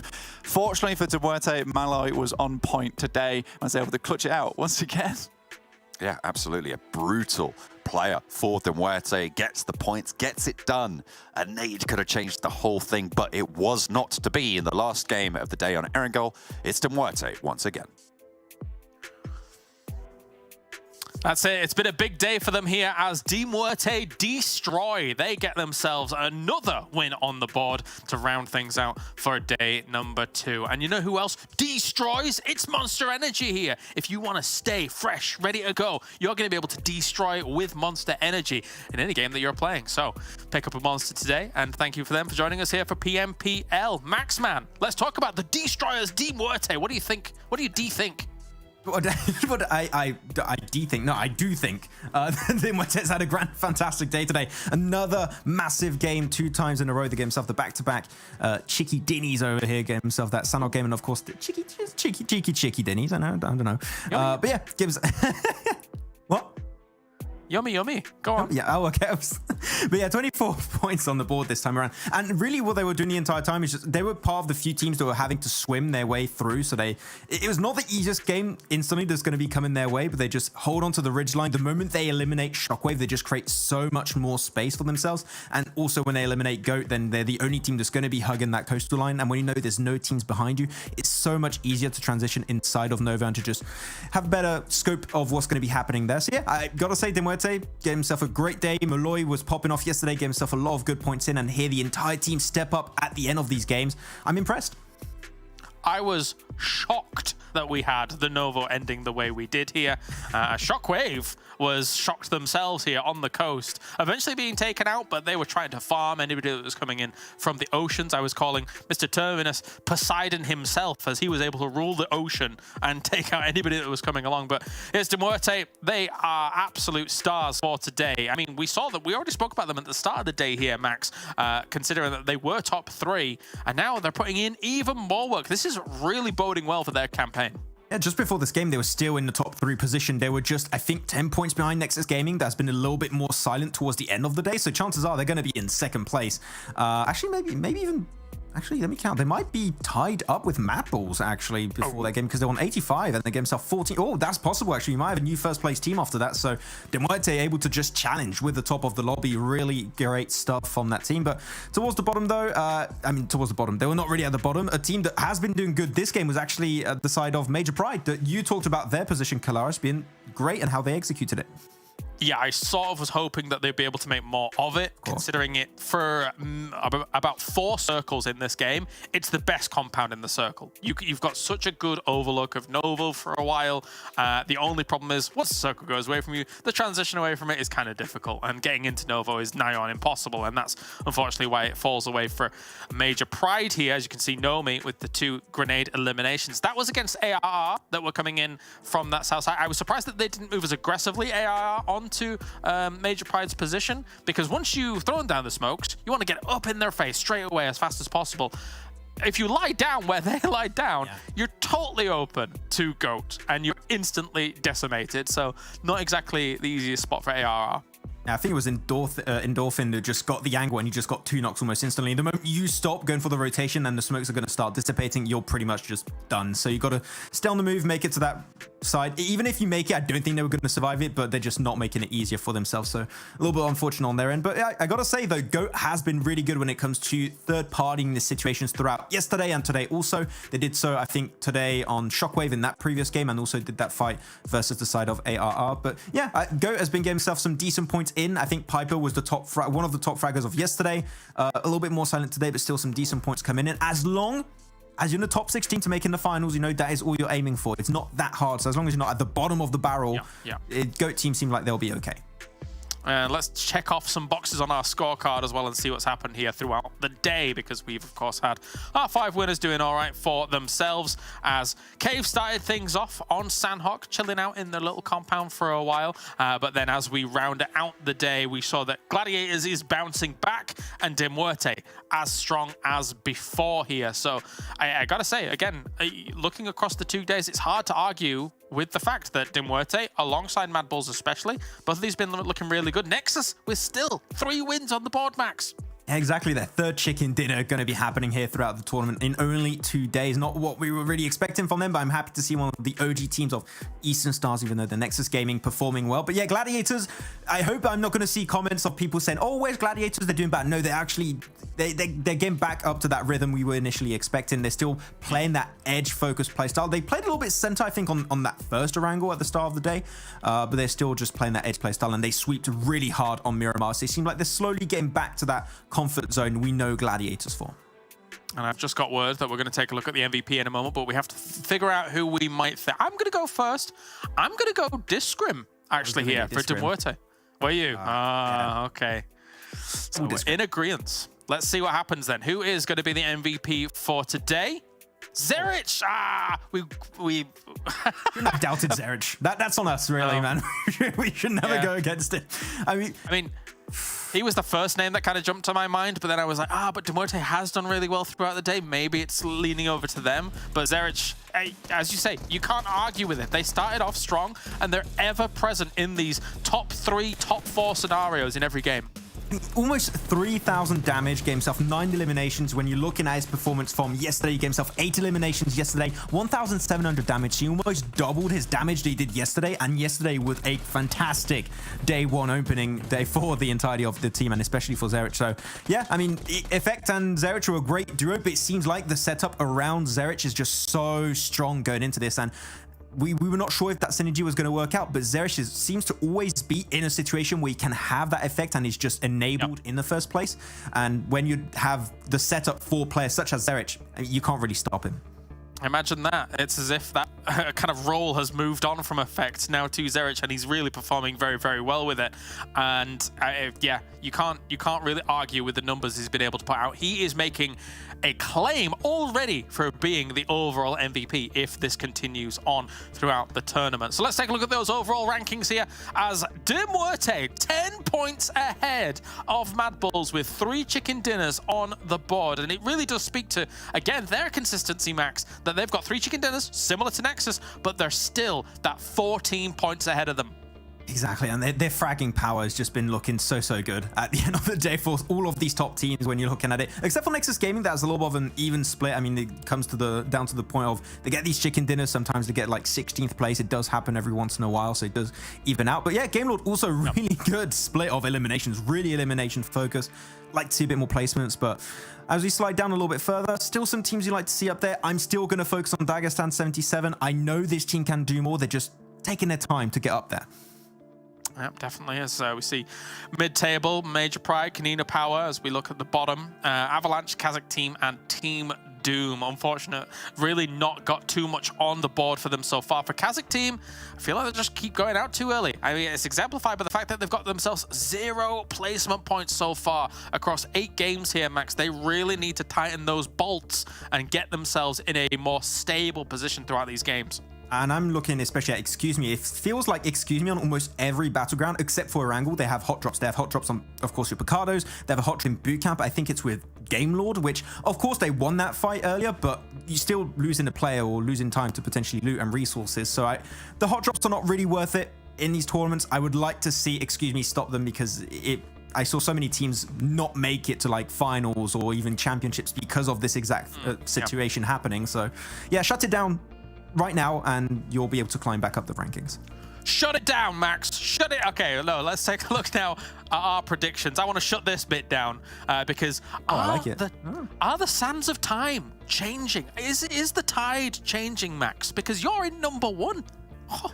I think it was Jason. He was cursing me. I don't know what was going on. He was the problem. Hey, just get me down. Now I can just spread my wings and get good predictions, apparently. But right, someone clip that. I don't. Jason it's weird was the because problem. It's weird because I got a lot of points and I look good in that picture, which is rare. It looks like I have a lot of hair there, which I don't. So yeah, that's cool.